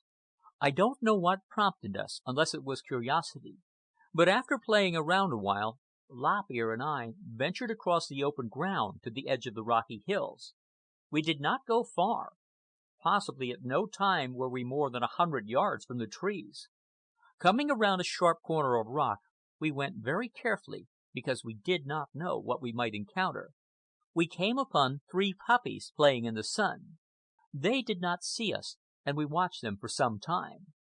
They were wild dogs. In the rock wall was a horizontal fissure, evidently the lair where their mother had left them, and where they should have remained had they been obedient. But the growing life that in Lop Ear and me had impelled us to venture away from the forest had driven the puppies out of the cave to frolic. I know how their mother would have punished them had she caught them. But it was Lop Ear and I who caught them. He looked at me, and then we made a dash for it. The puppies knew no place to run except into the lair, and we headed them off. One rushed between my legs. I squatted and grabbed him. He sank his sharp little teeth into my arm, and I dropped him in the suddenness of the hurt and surprise. The next moment he had scurried inside. Lop Ear, struggling with the second puppy, scowled at me and intimated by a variety of sounds the different kinds of a fool and a bungler that I was. This made me ashamed and spurred me to valor. I grabbed the remaining puppy by the tail. He got his teeth into me once, and then I got him by the nape of the neck. Lop Ear and I sat down and held the puppies up and looked at them and laughed. They were snarling and yelping and crying. Lop Ear started suddenly. He thought he had heard something. We looked at each other in fear, realizing the danger of our position. The thing that made animals raging demons was tampering with their young, and these puppies that made such a racket belonged to the wild dogs. Well, we knew them, running in packs, the terror of the grass-eating animals. We had watched them following the herds of cattle and bison, and dragging down the calves, the aged, and the sick. We had been chased by them ourselves more than once. I had seen one of the Folk, a woman, run down by them and caught just as she reached the shelter of the woods. Had she not been tired out by the run, she might have made it into a tree. She tried and slipped and fell back. They made short work of her. We did not stare at each other longer than a moment. Keeping tight hold of our prizes, we ran for the woods. Once in the security of a tall tree, we held up the puppies and laughed again. You see, we had to have our laugh out, no matter what happened. And then began one of the hardest tasks I ever attempted. We started to carry the puppies to our cave. Instead of using our hands for climbing, most of the time they were occupied with holding our squirming captives. Once we tried to walk on the ground, but were treed by a miserable hyena who followed along underneath. He was a wise hyena. Lop Ear got an idea. He remembered how we tied up bundles of leaves to carry home for beds. Breaking off some tough vines, he tied his puppy's legs together, and then, with another piece of vine passed around his neck, slung the puppy on his back. This left him with hands and feet free to climb. He was jubilant, and did not wait for me to finish tying my puppy's legs, but started on. There was one difficulty, however. The puppy wouldn't stay slung on Lop Ear's back. It swung around to the side and then on in front. Its teeth were not tied, and the next thing it did was to sink its teeth into Lop Ear's soft and unprotected stomach.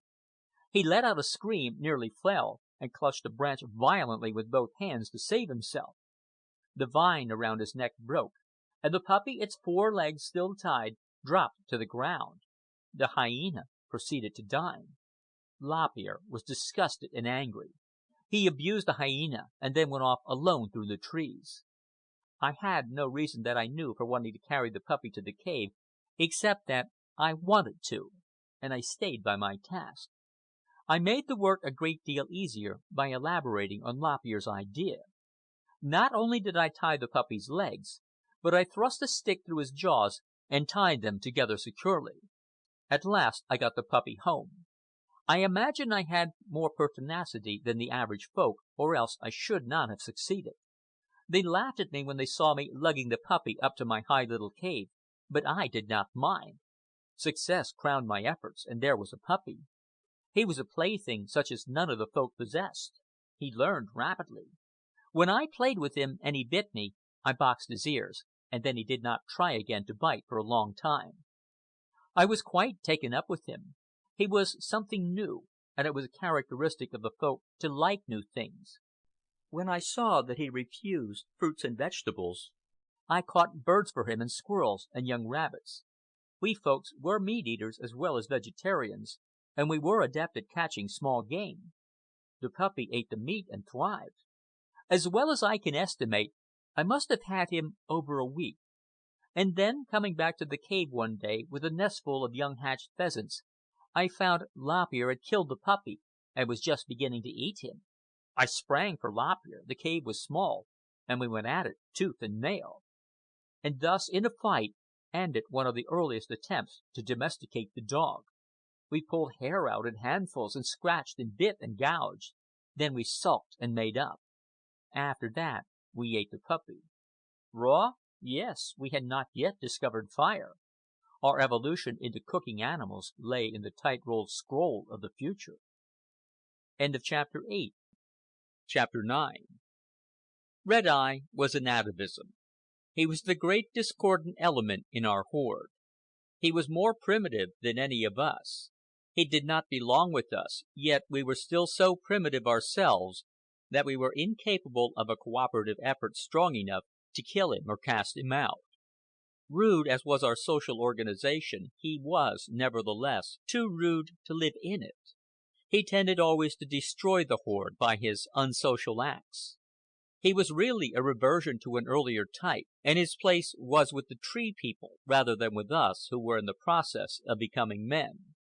He was a monster of cruelty, which is saying a great deal in that day. He beat his wives, not that he ever had more than one wife at a time, but that he was married many times. It was impossible for any woman to live with him, and yet they did live with him out of compulsion. There was no gainsaying him. No man was strong enough to stand against him. Often do I have visions of the quiet hour before the twilight. From drinking place and carrot patch and berry swamp, the folk are trooping into the open space before the caves. They dare linger no later than this, for the dreadful darkness is approaching, in which the world is given over to the carnage of the hunting animals, while the forerunners of man hide tremblingly in their holes. There yet remain to us a few minutes before we climb to our caves. We are tired from the play of the day, and the sounds we make are subdued. Even the cubs, still greedy for fun and antics, play with restraint. The wind from the sea has died down, and the shadows are lengthening with the last of the sun's descent. And then suddenly, from Red Eye's cave, breaks a wild screaming and the sound of blows. He is beating his wife. At first an awed silence comes upon us, but as the blows and screams continue, we break out into an insane gibbering of helpless rage. It is plain that the men resent Red Eye's actions, but they are too afraid of him. The blows cease and a low groaning dies away, while we chatter among ourselves and the sad twilight creeps upon us. We, to whom most happenings were jokes, never laughed during Red Eye's wife beatings. We knew too well the tragedy of them. On more than one morning, at the base of the cliff, did we find the body of his latest wife. He had tossed her there, after she had died, from his cave mouth. He never buried his dead. The task of carrying away the bodies that else would have polluted our abiding place he left to the horde. We usually flung them into the river below the last drinking place. Not alone did Red Eye murder his wives, but he also murdered for his wives, in order to get them. When he wanted a new wife and selected the wife of another man, he promptly killed that man. 2 of these murders I saw myself. The whole horde knew, but could do nothing. We had not yet developed any government, to speak of, inside the horde. We had certain customs and visited our wrath upon the unlucky ones who violated those customs. Thus, for example, the individual who defiled the drinking place would be attacked by every onlooker, while one who deliberately gave a false alarm was the recipient of much rough usage at our hands. But Red Eye walked roughshod over all our customs, and we so feared him that we were incapable of the collective action necessary to punish him. It was during the 6th winter in our cave that Lop Ear and I discovered that we were really growing up. From the first it had been a squeeze to get in through the entrance crevice. This had had its advantages, however. It had prevented the larger folk from taking our cave away from us, and it was a most desirable cave, the highest on the bluff, the safest, and in winter the smallest and warmest. To show the stage of the mental development of the folk, I may state that it would have been a simple thing for some of them to have driven us out and enlarged the crevice opening. But they never thought of it. Lop Ear and I did not think of it either until our increasing size compelled us to make an enlargement. This occurred when summer was well along and we were fat with better forage. We worked at the crevice in spells when the fancy struck us. At first we dug the crumbling rocks away with our fingers until our nails got sore, when I accidentally stumbled upon the idea of using a piece of wood on the rock. This worked well. Also, it worked woe. One morning early we had scratched out of the wall quite a heap of fragments. I gave the heap a shove over the lip of the entrance. The next moment there came up from below a howl of rage. There was no need to look. We knew the voice only too well. The rubbish had descended upon Red Eye. We crouched down in the cave in consternation. A minute later he was at the entrance, peering in at us with his inflamed eyes and raging like a demon. But he was too large. He could not get into us. Suddenly he went away. This was suspicious. By all we knew of folk nature, he should have remained and had out his rage. I crept to the entrance and peeped down. I could see him just beginning to mount the bluff again. In one hand he carried a long stick. Before I could divine his plan, he was back at the entrance and savagely jabbing the stick in at us. His thrusts were prodigious. They could have disemboweled us. We shrank back against the side walls, where we were almost out of range. But by industrious poking he got us now and again, cruel, scraping jabs with the end of the stick that raked off the hide and hair. When we screamed with the hurt, he roared his satisfaction and jabbed the harder. I began to grow angry. I had a temper of my own in those days, and pretty considerable courage, too, albeit it was largely the courage of the cornered rat. I caught hold of the stick with my hands, but such was his strength that he jerked me into the crevice. He reached for me with his long arm, and his nails tore my flesh as I leaped back from the clutch and gained the comparative safety of the side wall. He began poking again, and caught me a painful blow in the shoulder. Beyond shivering with fright and yelling when he was hit, Lop Ear did nothing. I looked for a stick with which to jab back, but found only the end of a branch an inch through and a foot long. I threw this at Red Eye. It did no damage, though he howled with a sudden increase of rage at my daring to strike back. He began jabbing furiously. I found a fragment of rock and threw it at him, striking him on the chest. This emboldened me, and besides, I was now as angry as he, and had lost all fear. I ripped a fragment of rock from the wall. The piece must have weighed 2 or 3 pounds.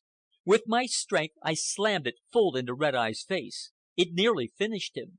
He staggered backward, dropping his stick, and almost fell off the cliff. He was a ferocious sight. His face was covered with blood, and he was snarling and gnashing his fangs like a wild boar. He wiped the blood from his eyes, caught sight of me, and roared with fury. His stick was gone, so he began ripping out chunks of crumbling rock and throwing them in at me. This supplied me with ammunition. I gave him as good as he sent, and better, for he presented a good target, while he caught only glimpses of me as I snuggled against the side wall. Suddenly he disappeared again. From the lip of the cave I saw him descending. All the horde had gathered outside, and in awed silence was looking on. As he descended, the more timid ones scurried for their caves. I could see old Marrowbone tottering along as fast as he could. Red Eye sprang out from the wall and finished the last 20 feet through the air. He landed alongside a mother who was just beginning the ascent. She screamed with fear, and the 2-year-old child that was clinging to her released its grip and rolled at Red Eye's feet. Both he and the mother reached for it, and he got it. The next moment, the frail little body had whirled through the air and shattered against the wall. The mother ran to it, caught it up in her arms, and crouched over it, crying. Red Eye started over to pick up the stick. Old Marrowbone had tottered into his way.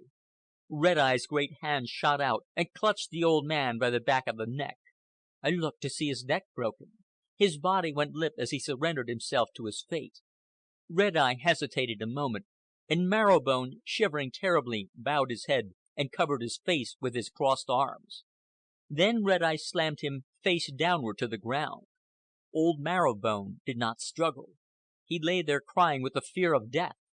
I saw the hairless one out in the open space, beating his chest and bristling, but afraid to come forward.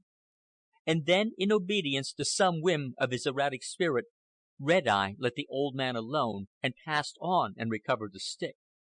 He returned to the wall and began to climb up. Lop Ear, who was shivering and peeping alongside of me, scrambled back into the cave.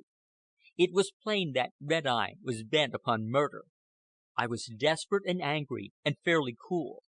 Running back and forth along the neighboring ledges, I gathered a heap of rocks at the cave entrance.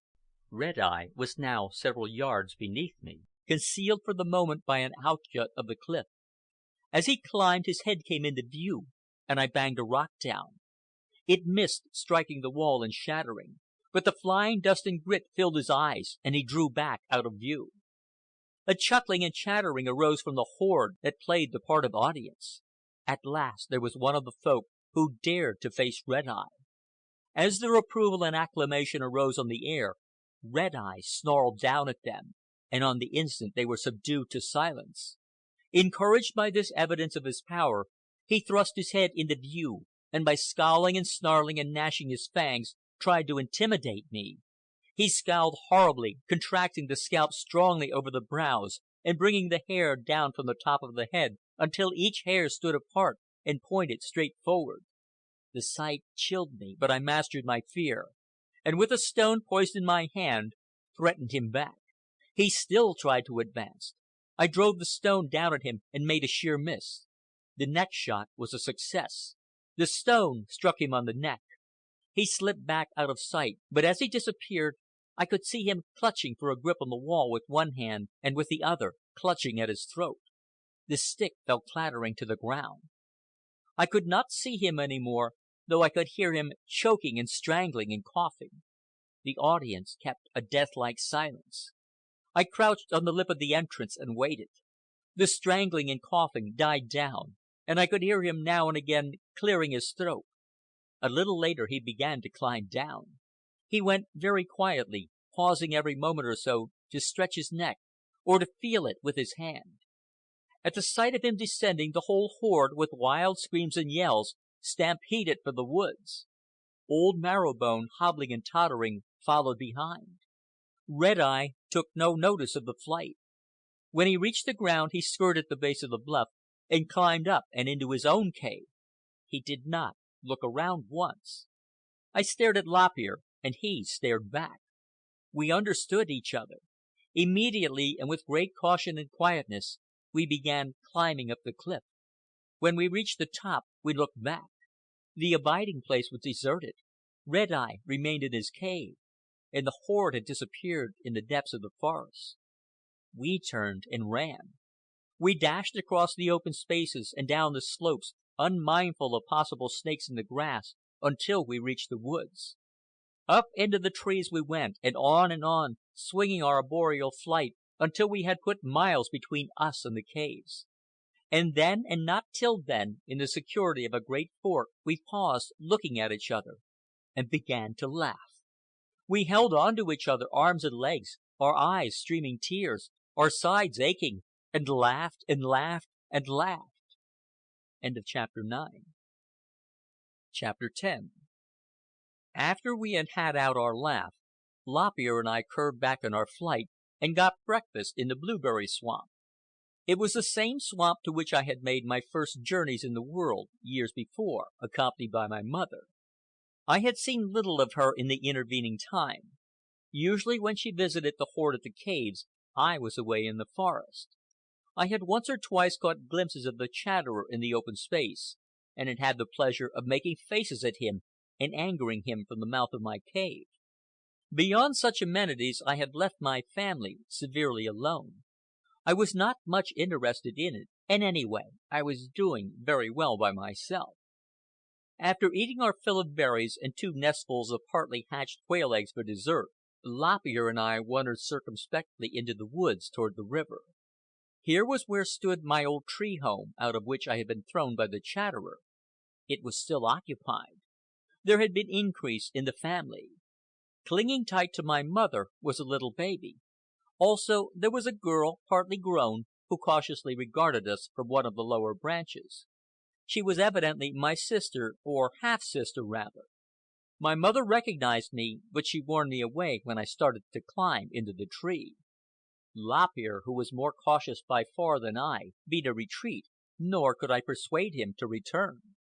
Later in the day, however, my sister came down to the ground, and there in neighboring trees we romped and played all afternoon. And then came trouble. She was my sister, but that did not prevent her from treating me abominably, for she had inherited all the viciousness of the Chatterer. She turned upon me suddenly in a petty rage, and scratched me, tore my hair, and sank her sharp little teeth deep into my forearm. I lost my temper. I did not injure her, but it was undoubtedly the soundest spanking she had received up to that time. How she yelled and squalled! The Chatterer, who had been away all day, and who was only then returning, heard the noise and rushed for the spot. My mother also rushed, but he got there first. Lop Ear and I did not wait his coming. We were off and away, and the Chatterer gave us the chase of our lives through the trees. After the chase was over, and Lop Ear and I had had our laugh, we discovered that twilight was falling. Here was night with all its terrors upon us, and to return to the caves was out of the question. Red Eye made that impossible. We took refuge in a tree that stood apart from other trees, and high up in a fork we passed the night.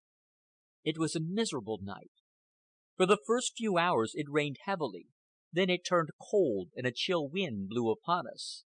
Soaked through, with shivering bodies and chattering teeth, we huddled in each other's arms. We missed the snug, dry cave that so quickly warmed with the heat of our bodies. Morning found us wretched and resolved. We would not spend another such night. Remembering the tree shelters of our elders, we set to work to make one for ourselves. We built the framework of a rough nest, and on higher forks overhead even got in several ridge poles for the roof. Then the sun came out, and under its benign influence we forgot the hardships of the night, and went off in search of breakfast.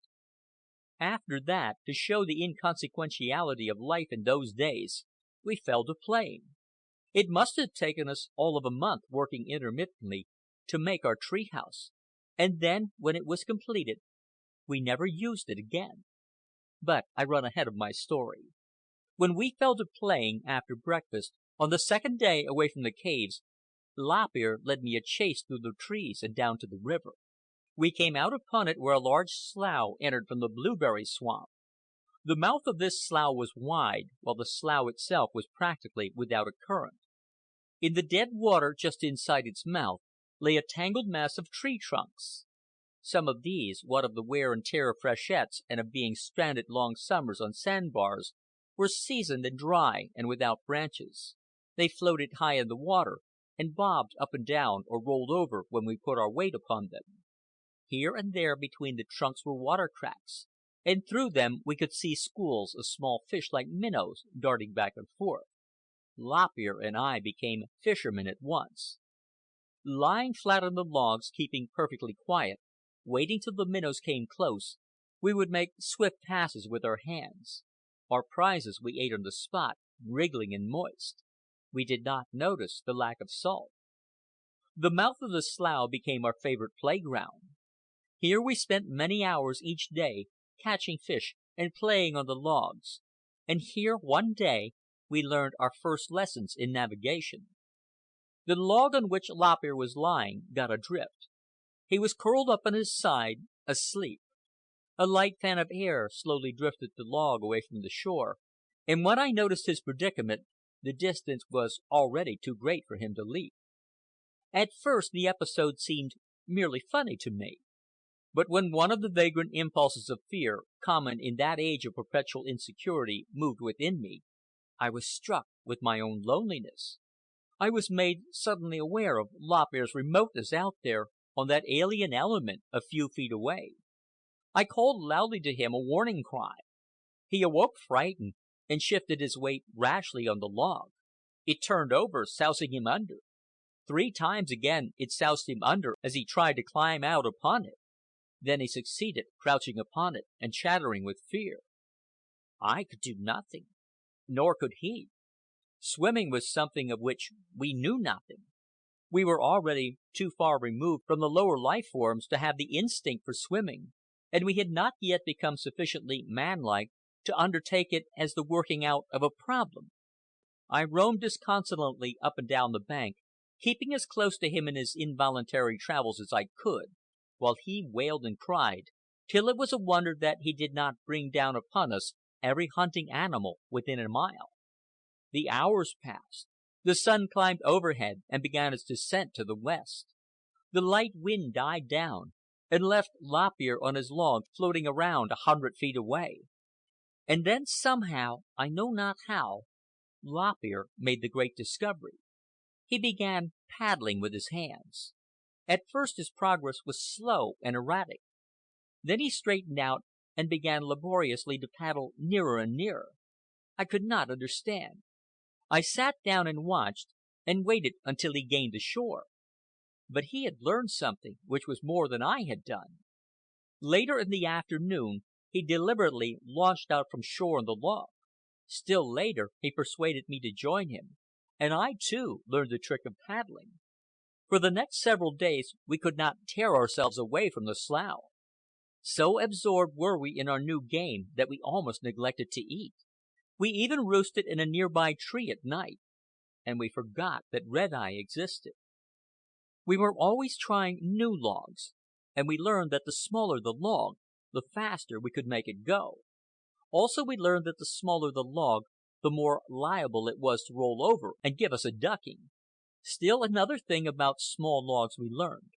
One day we paddled our individual logs alongside each other, and then, quite by accident in the course of play, we discovered that when each, with one hand and foot, held on to the other's log, the logs were steadied and did not turn over. Lying side by side in this position, our outside hands and feet were left free for paddling. Our final discovery was that this arrangement enabled us to use still smaller logs and thereby gain greater speed. And there our discoveries ended. We had invented the most primitive catamaran, and we did not have sense enough to know it. It never entered our heads to lash the logs together with tough vines or stringy roots. We were content to hold the logs together with our hands and feet. It was not until we got over our first enthusiasm for navigation and had begun to return to our tree shelter to sleep at night that we found the Swift One. I saw her first, gathering young acorns from the branches of a large oak near our tree. She was very timid. At first she kept very still, but when she saw that she was discovered, she dropped to the ground and dashed wildly away.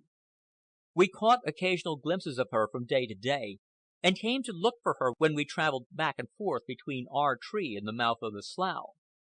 And then, one day, she did not run away.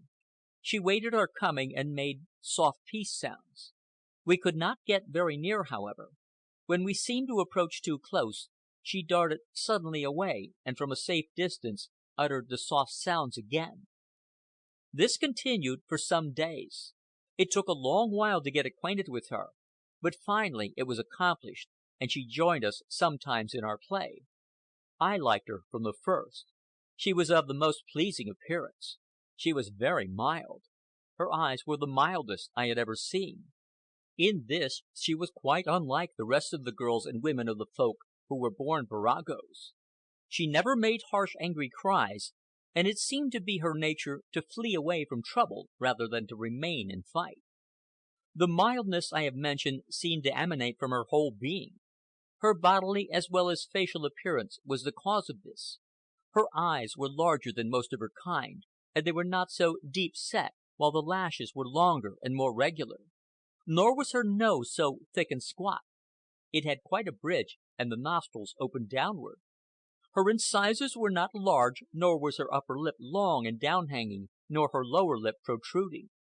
She was not very hairy, except on the outsides of arms and legs and across the shoulders, and while she was thin-hipped, her calves were not twisted and gnarly. I have often wondered, looking back upon her from the 20th century through the medium of my dreams, and it has always occurred to me that possibly she may have been related to the Fire People.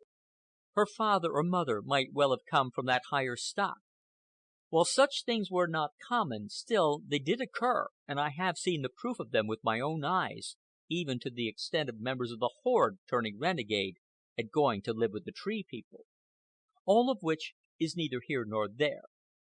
The Swift One was radically different from any of the females of the horde, and I had a liking for her from the first. Her mildness and gentleness attracted me. She was never rough, and she never fought. She always ran away, and right here may be noted the significance of the naming of her. She was a better climber than Lop Ear or I. When we played tag, we could never catch her except by accident, while she could catch us at will. She was remarkably swift in all her movements, and she had a genius for judging distances that was equaled only by her daring. Excessively timid in all other matters, she was without fear when it came to climbing or running through the trees, and Lop Ear and I were awkward and lumbering and cowardly in comparison. She was an orphan. We never saw her with anyone, and there was no telling how long she had lived alone in the world. She must have learned early in her helpless childhood that safety lay only in flight. She was very wise and discreet. It became a sort of game with Lop Ear and me to try to find where she lived. It was certain that she had a tree shelter somewhere, and not very far away. But trail her as we would, we could never find it. She was willing enough to join with us at play in the daytime, but the secret of her abiding place she guarded jealously. End of chapter 10. Chapter 11. It must be remembered that the description I have just given of the Swift One is not the description that would have been given by Big Tooth, my other self of my dreams, my prehistoric ancestor. It is by the medium of my dreams that I, the modern man, look through the eyes of Big Tooth and see. And so it is with much that I narrate of the events of that far-off time. There is a duality about my impressions that is too confusing to inflict upon my readers. I shall merely pause here in my narrative to indicate this duality, this perplexing mixing of personality. It is I, the modern, who look back across the centuries and weigh and analyze the emotions and motives of Big Tooth, my other self. He did not bother to weigh and analyze. He was simplicity itself. He just lived events, without ever pondering why he lived them in his particular and often erratic way.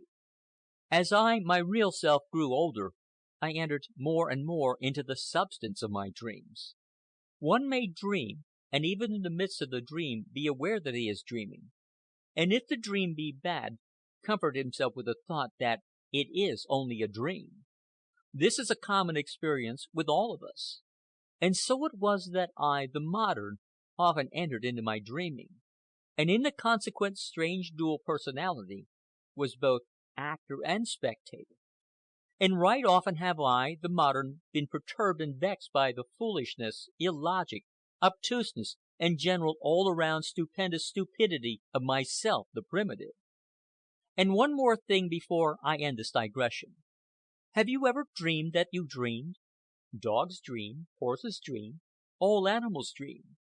In Big Tooth's day, the half-men dreamed, and when the dreams were bad, they howled in their sleep. Now I, the modern, have lain down with Big Tooth and dreamed his dreams. This is getting almost beyond the grip of the intellect, I know, but I do know that I have done this thing. And let me tell you that the flying and crawling dreams of Big Tooth were as vivid to him as the falling through space dream is to you. For Big Tooth also had an other self, and when he slept, that other self dreamed back into the past, back to the winged reptiles and the clash and the onset of dragons, and beyond that to the scurrying, rodent-like life of the tiny mammals, and far remoter still, to the shore slime of the primeval sea. I cannot, I dare not say more. It is all too vague and complicated and awful. I can only hint of those vast and terrific vistas through which I have peered hazily at the progression of life, not upward from the ape to man, but upward from the worm. And now to return to my tale.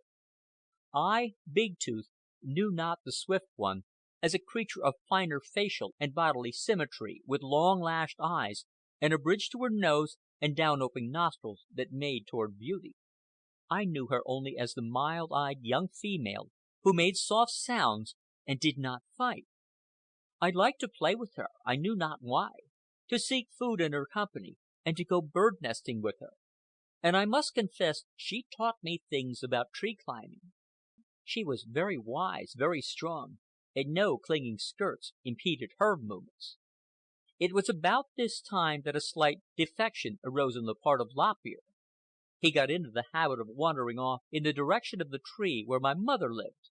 He had taken a liking to my vicious sister, and the Chatterer had come to tolerate him. Also, there were several other young people, progeny of the monogamic couples that lived in the neighborhood, and Lop Ear played with these young people. I could never get the Swift One to join with them. Whenever I visited them, she dropped behind and disappeared. I remember once making a strong effort to persuade her, but she cast backward anxious glances, then retreated, calling to me from a tree. So it was that I did not make a practice of accompanying Lop Ear when he went to visit his new friends. The Swift One and I were good comrades, but try as I would, I could never find her tree shelter. Undoubtedly, had nothing happened, we would have soon made it, for our liking was mutual. But the something did happen. One morning, the Swift One not having put in an appearance, Lop Ear and I were down at the mouth of the slough, playing on the logs. We had scarcely got out on the water when we were startled by a roar of rage. It was Red Eye. He was crouching on the edge of the timber jam and glowering his hatred at us. We were badly frightened, for here was no narrow-mouthed cave for refuge. But the 20 feet of water that intervened gave us temporary safety, and we plucked up our courage. Red Eye stood up erect and began beating his hairy chest with his fist. Our 2 logs were side by side, and we sat on them and laughed at him. At first our laughter was half-hearted, tinged with fear, but as we became convinced of his impotence, we waxed uproarious. He raged and raged at us, and ground his teeth in helpless fury. And in our fancied security we mocked and mocked him. We were ever short-sighted, we folk. Red Eye abruptly ceased his breast-beating and tooth-grinding, and ran across the timber jam to the shore. and just as abruptly our merriment gave way to consternation. It was not Red Eye's way to forgo revenge so easily. We waited in fear and trembling for whatever was to happen. It never struck us to paddle away. He came back with great leaps across the jam, one huge hand filled with round, water-washed pebbles. I am glad that he was unable to find larger missiles, say stones weighing 2 or 3 pounds, for we were no more than a score of feet away, and he surely would have killed us. As it was, we were in no small danger. Zip! A tiny pebble whirled past with the force almost of a bullet. Lop Ear and I began paddling frantically. Whiz, zip, bang! Lop Ear screamed with sudden anguish. The pebble had struck him between the shoulders. Then I got one and yelled. The only thing that saved us was the exhausting of Red Eye's ammunition. He dashed back to the gravel bed for more, while Lop Ear and I paddled away. Gradually we drew out of range, though Red Eye continued making trips for more ammunition, and the pebbles continued to whiz about us. Out in the center of the slough there was a slight current, and in our excitement we failed to notice that it was drifting us into the river. We paddled, and Red Eye kept as close as he could to us by following along the shore. Then he discovered larger rocks. Such ammunition increased his range. One fragment, fully 5 pounds in weight, crashed on the log alongside of me, and such was its impact that it drove a score of splinters like fiery needles into my leg. Had it struck me, it would have killed me. And then the river current caught us. So wildly were we paddling that Red Eye was the first to notice it, and our first warning was his yell of triumph. Where the edge of the current struck the slough, water was a series of eddies or small whirlpools. These caught our clumsy logs and whirled them end to end, back and forth and around. We quit paddling and devoted our whole energy to holding the logs together alongside each other. In the meanwhile, Red Eye continued to bombard us, the rock fragments falling about us, splashing water on us and menacing our lives. At the same time, he gloated over us wildly and vociferously. It happened that there was a sharp turn in the river at the point where the slough entered, and the whole main current of the river was deflected to the other bank. And toward that bank, which was the north bank, we drifted rapidly, at the same time going downstream. This quickly took us out of range of Red Eye, and the last we saw of him was far out on a point of land, where he was jumping up and down and chanting a paean of victory. Beyond holding the 2 logs together, Lop Ear and I did nothing. We were resigned to our fate, and we remained resigned until we aroused to the fact that we were drifting along the north shore not 100 feet away. We began to paddle for it. Here the main force of the current was flung back toward the south shore, and the result of our paddling was that we crossed the current where it was swiftest and narrowest. Before we were aware, we were out of it and in a quiet eddy. Our logs drifted slowly, and at last grounded gently on the bank. Lop Ear and I crept ashore.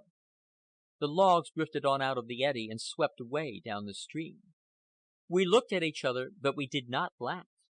We were in a strange land, and it did not enter our minds that we could return to our own land in the same manner that we had come. We had learned how to cross a river, though we did not know it, and this was something that no one else of the Folk had ever done. We were the first of the Folk to set foot on the north bank of the river, and for that matter, I believe the last.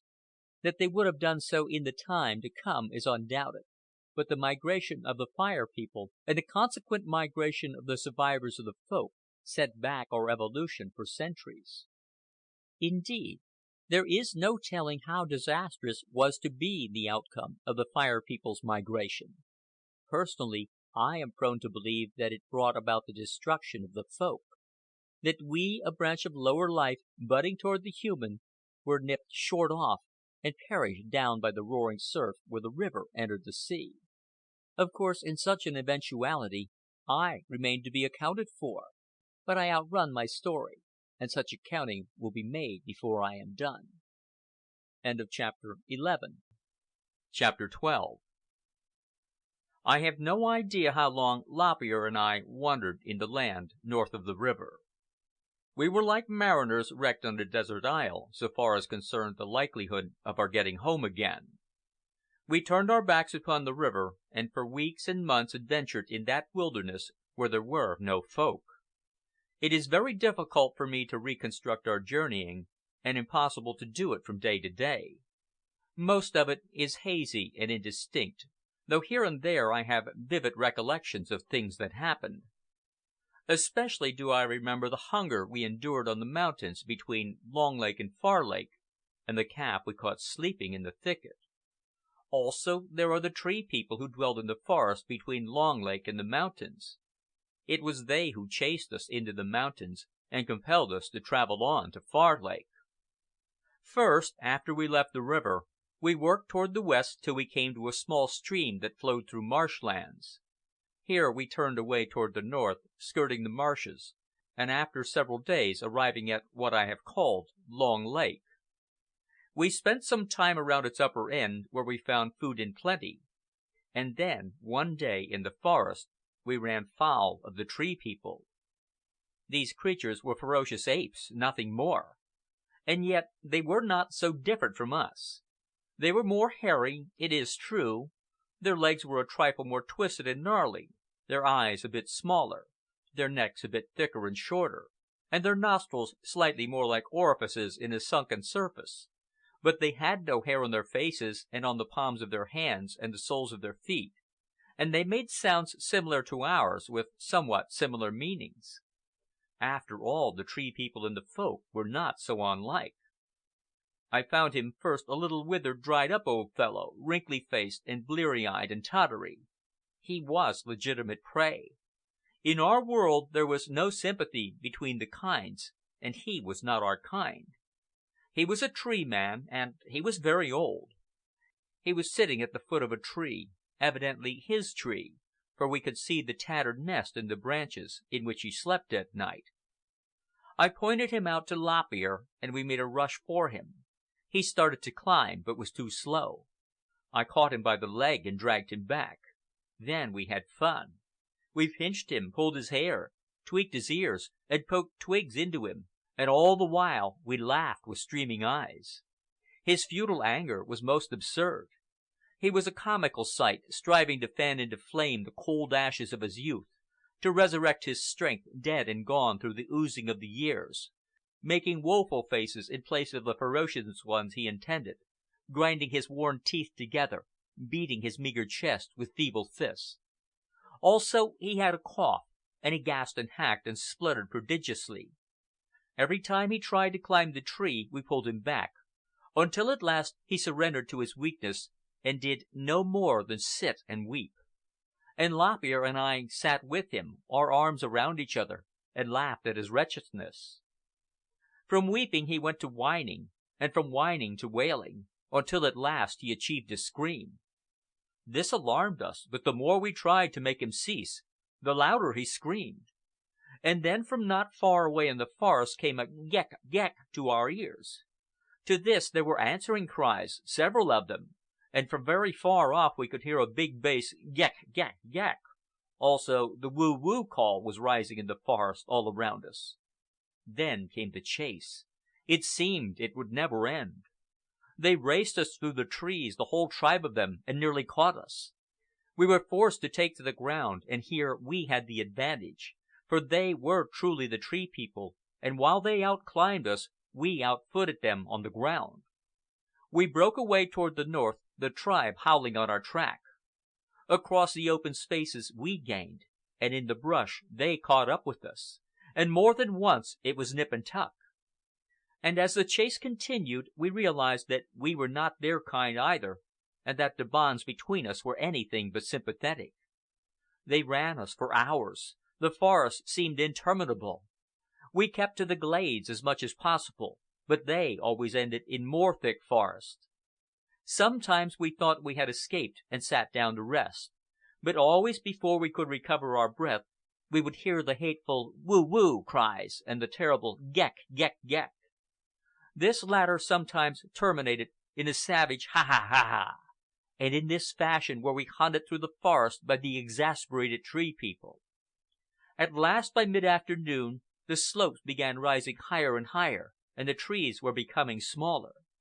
Then we came out on the grassy flanks of the mountains, Here was where we could make time, and here the Tree People gave up and returned to their forest. The mountains were bleak and inhospitable, and 3 times that afternoon we tried to regain the woods, but the Tree People were lying in wait, and they drove us back. Lop Ear and I slept that night in a dwarf tree no larger than a bush. Here was no security, and we would have been easy prey for any hunting animal that chanced along.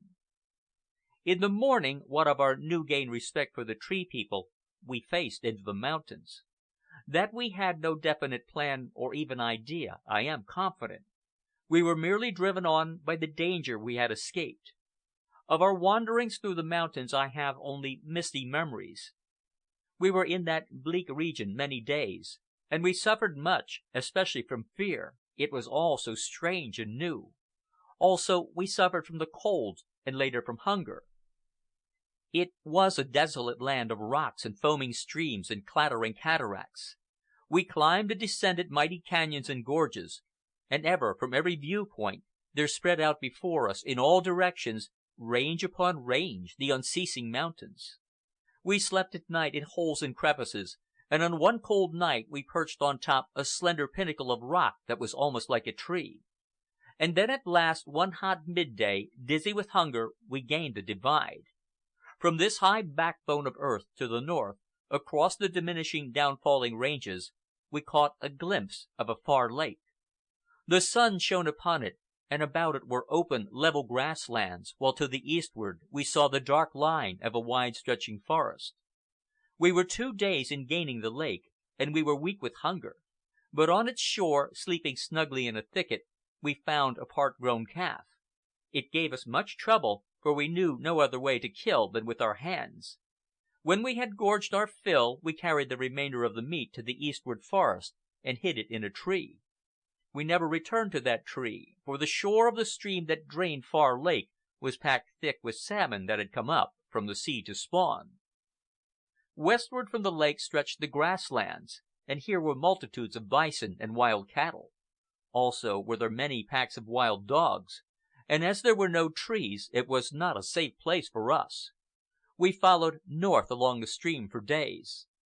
Then, and for what reason I do not know, we abruptly left the stream and swung to the east and then to the southeast through a great forest. I shall not bore you with our journey. I but indicate it to show how we finally arrived at the Fire People's country.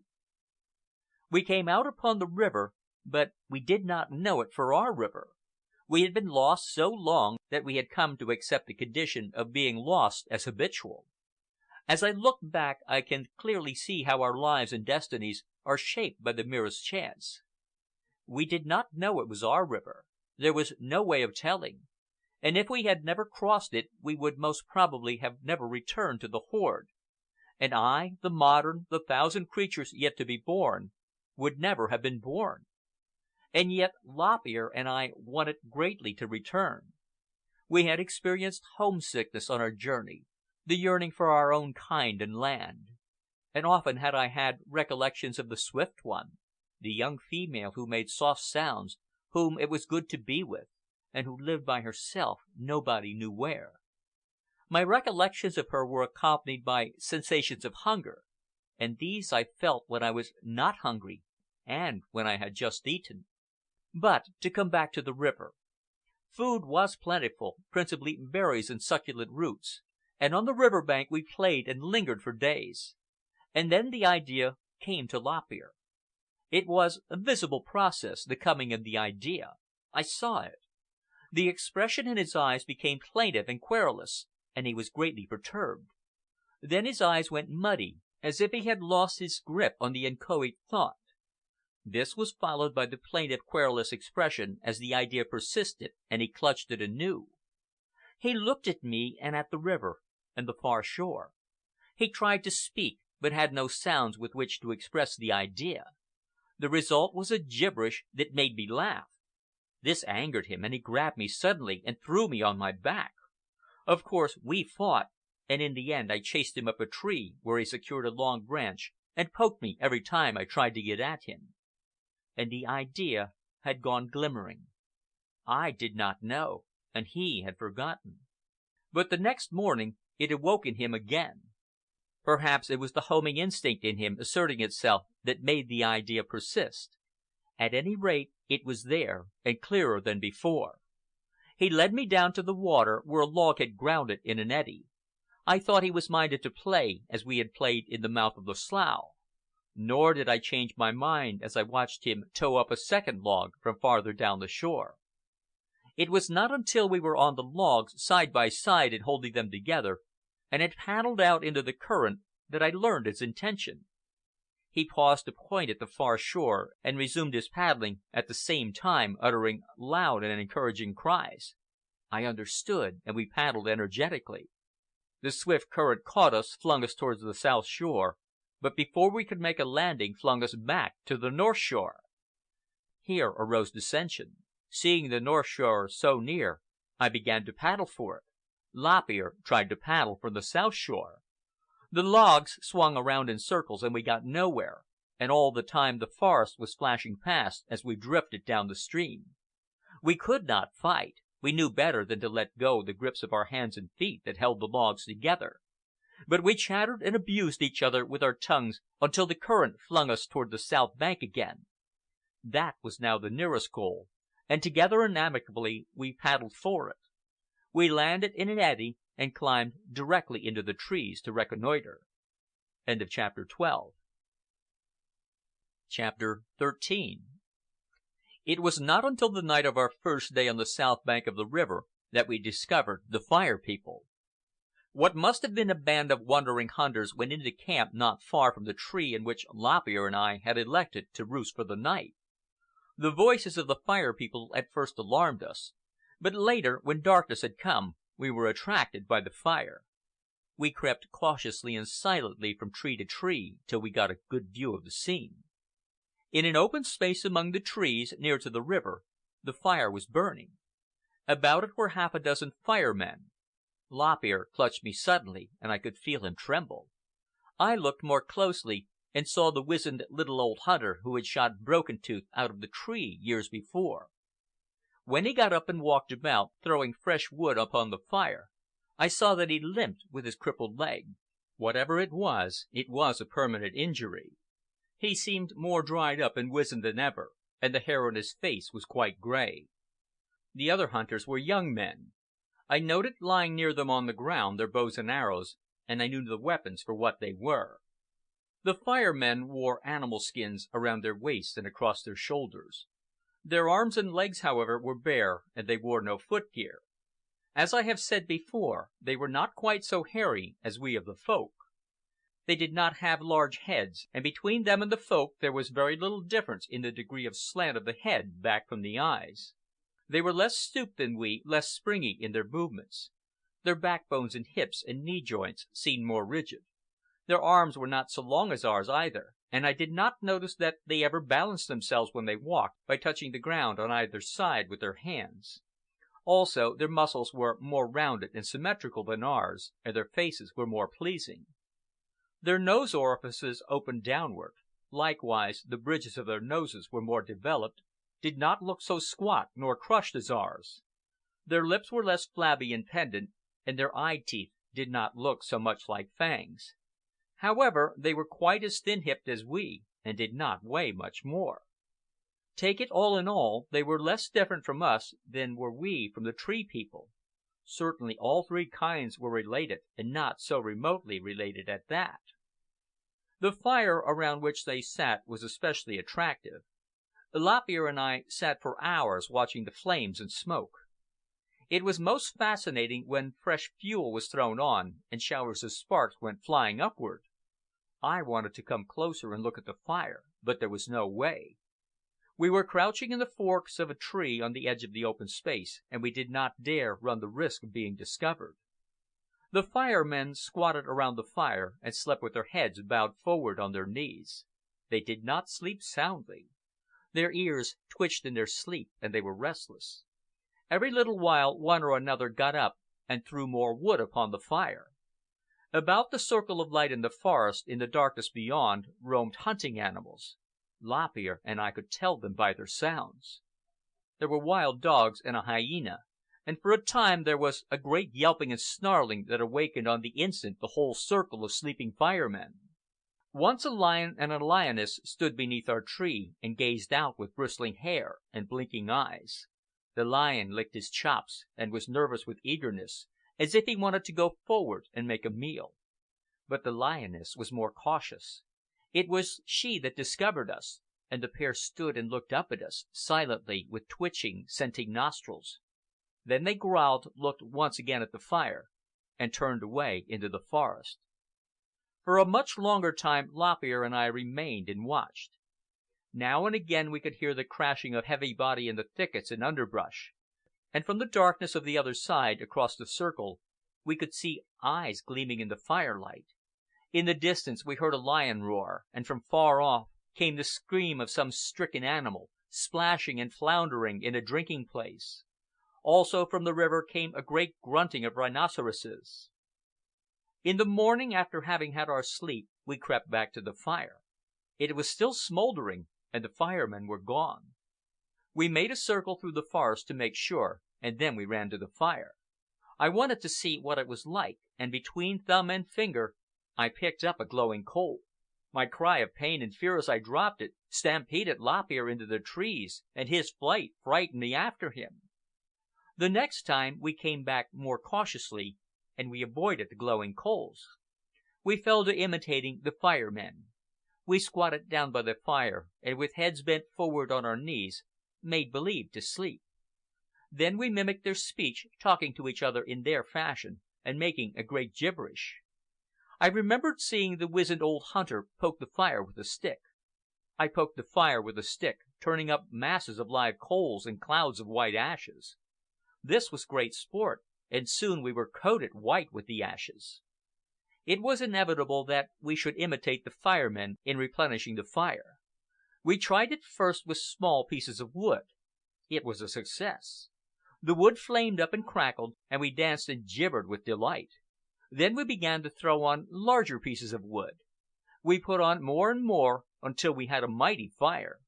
We dashed excitedly back and forth, dragging dead limbs and branches from out the forest. The flames soared higher and higher, and the smoke column out-towered the trees. There was a tremendous snapping and crackling and roaring. It was the most monumental work we had ever effected with our hands, and we were proud of it. We, too, were Fire Men, we thought, as we danced there, white gnomes in the conflagration.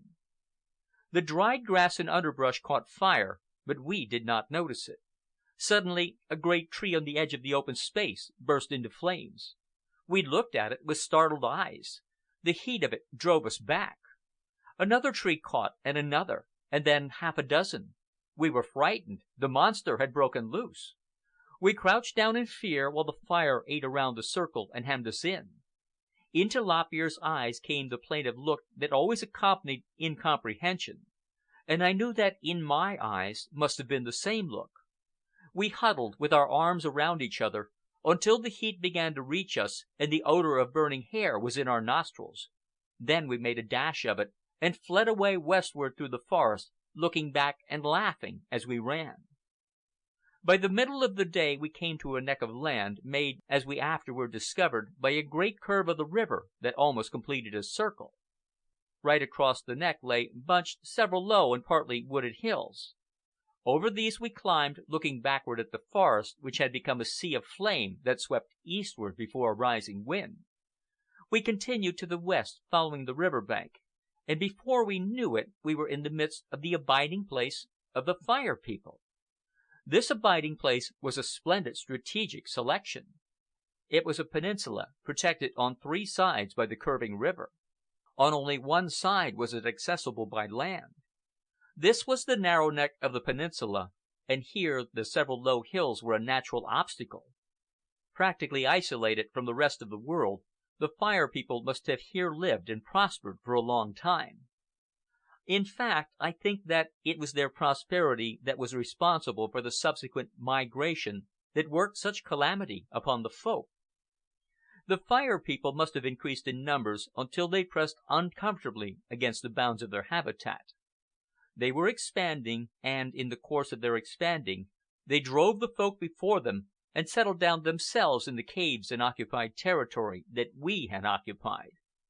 But Lop Ear and I little dreamed of all this when we found ourselves in the Fire People's stronghold. We had but one idea, and that was to get away, though we could not forbear humoring our curiosity by peeping out upon the village. For the first time we saw the women and children of the Fire People. The latter ran for the most part naked, though the former wore skins of wild animals. The Fire People, like ourselves, lived in caves. The open space in front of the caves sloped down to the river, and in the open space burned many small fires. But whether or not the Fire People cooked their food, I do not know. Lop Ear and I did not see them cook. Yet it is my opinion that they surely must have performed some sort of rude cookery. Like us, they carried water in gourds from the river. There was much coming and going, and loud cries made by the women and children. The latter played about and cut up antics quite in the same way as did the children of the Folk, and they more nearly resembled the children of the Folk than did the grown Fire People resemble the grown Folk. Lop Ear and I did not linger long. We saw some of the part-grown boys shooting with bow and arrow, and we sneaked back into the thicker forest and made our way to the river. And there we found a catamaran, a real catamaran, one evidently made by some fireman. The two logs were small and straight, and were lashed together by means of tough roots and cross pieces of wood. This time the idea occurred simultaneously to us. We were trying to escape out of the Fire People's territory. What better way than by crossing the river on these logs? We climbed on board and shoved off. A sudden something gripped the catamaran and flung it downstream violently against the bank. The abrupt stoppage almost whipped us off into the water. The catamaran was tied to a tree by a rope of twisted roots. This we untied before shoving off again. By the time we had paddled well out into the current, we had drifted so far downstream that we were in full view of the Fire People's abiding place. So occupied were we with our paddling, our eyes fixed upon the other bank, that we knew nothing until aroused by a yell from the shore. We looked around.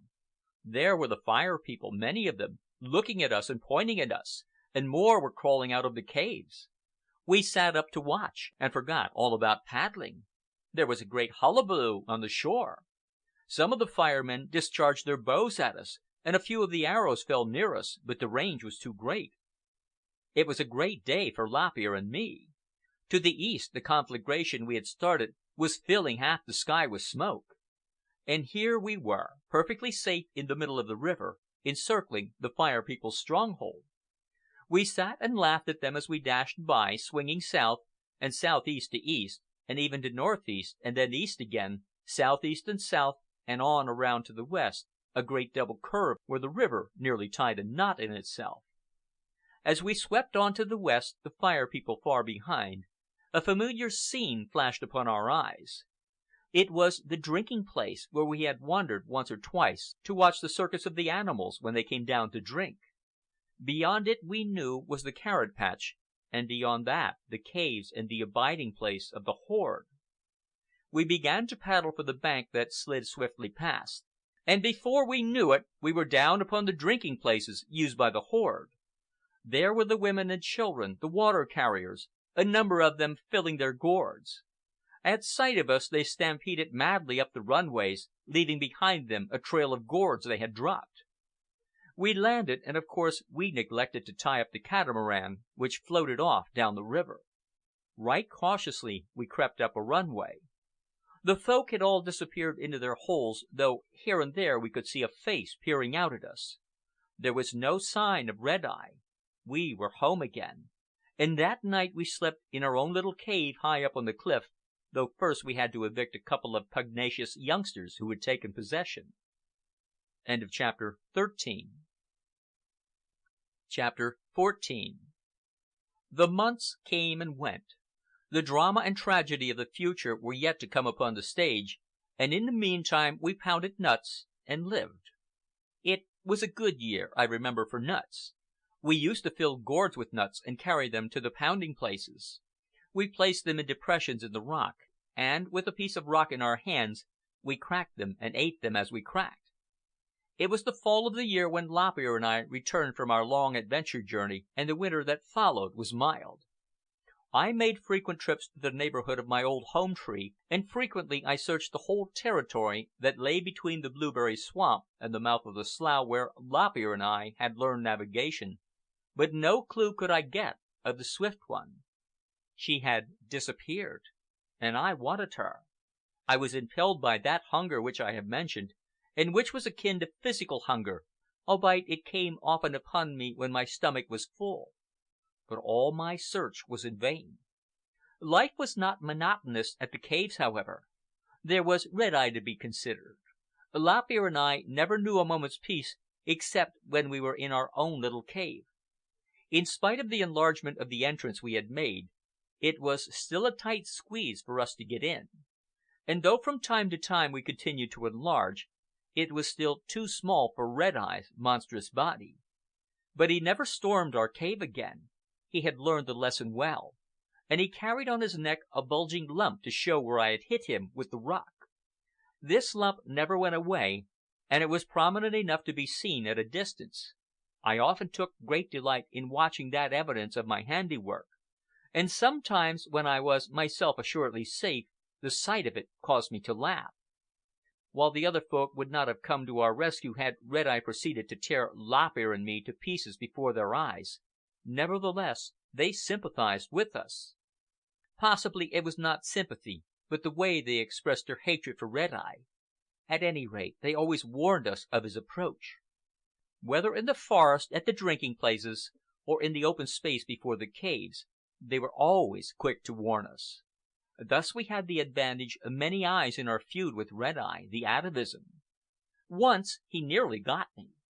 It was early in the morning, and the folk were not yet up. The surprise was complete. I was cut off from the way up the cliff to my cave. Before I knew it, I had dashed into the double cave, the cave where Lop Ear had first eluded me long years before, and where old Saber-Tooth had come to discomfiture when he pursued the two folk. By the time I had got through the connecting passage between the two caves, I discovered that Red Eye was not following me. The next moment he charged into the cave from the outside. I slipped back through the passage, and he charged out and around and in upon me again. I merely repeated my performance of slipping through the passage. He kept me there half a day before he gave up. After that, when Lop Ear and I were reasonably sure of gaining the double cave, we did not retreat up the cliff to our own cave when Red Eye came upon the scene. All we did was to keep an eye on him and see that he did not cut across our line of retreat. It was during this winter that Red Eye killed his latest wife with abuse and repeated beatings. I have called him an atavism, but in this he was worse than an atavism, for the males of the lower animals do not maltreat and murder their mates.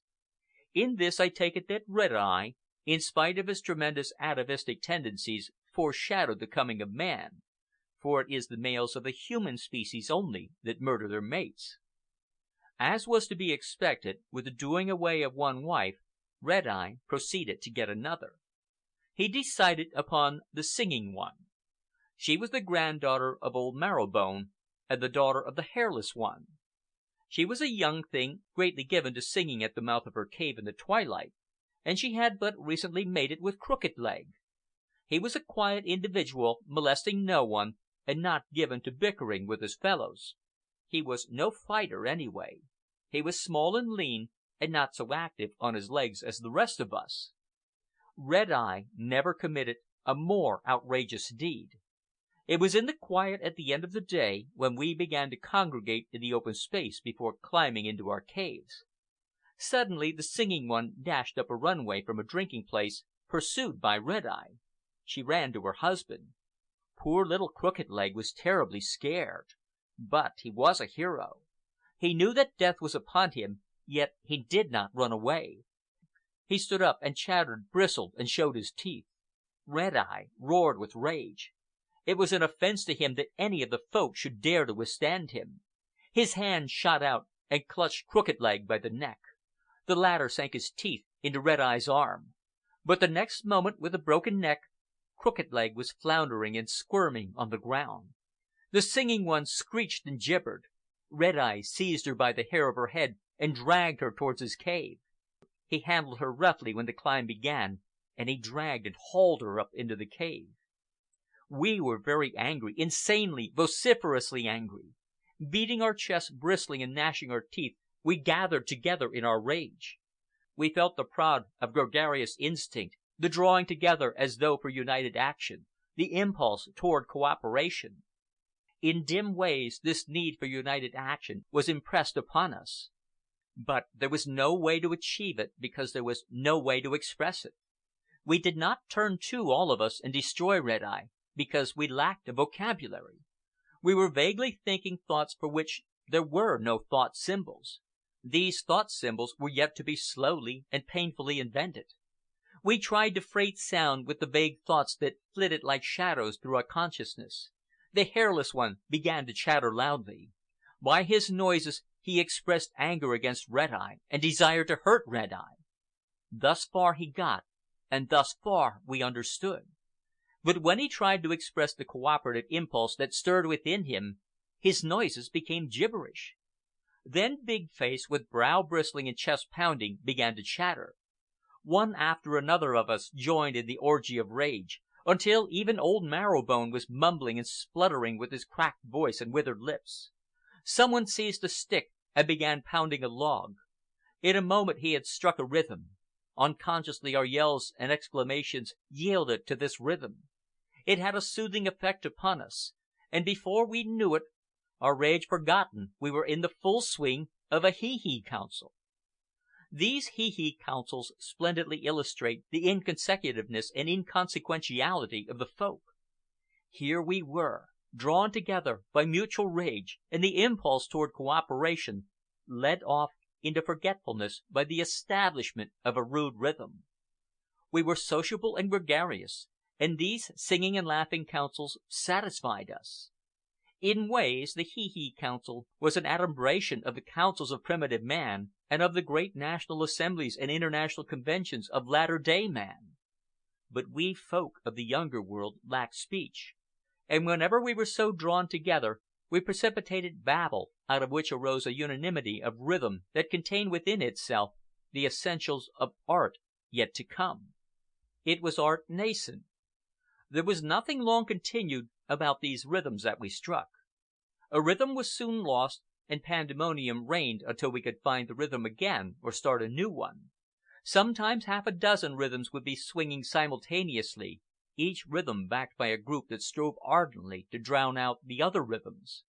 In the intervals of pandemonium each chattered, cut up, hooted, screeched, and danced, himself sufficient unto himself, filled with his own ideas and volitions to the exclusion of all others, a veritable center of the universe, divorced for the time being from any unanimity with the other universe centers leaping and yelling around him.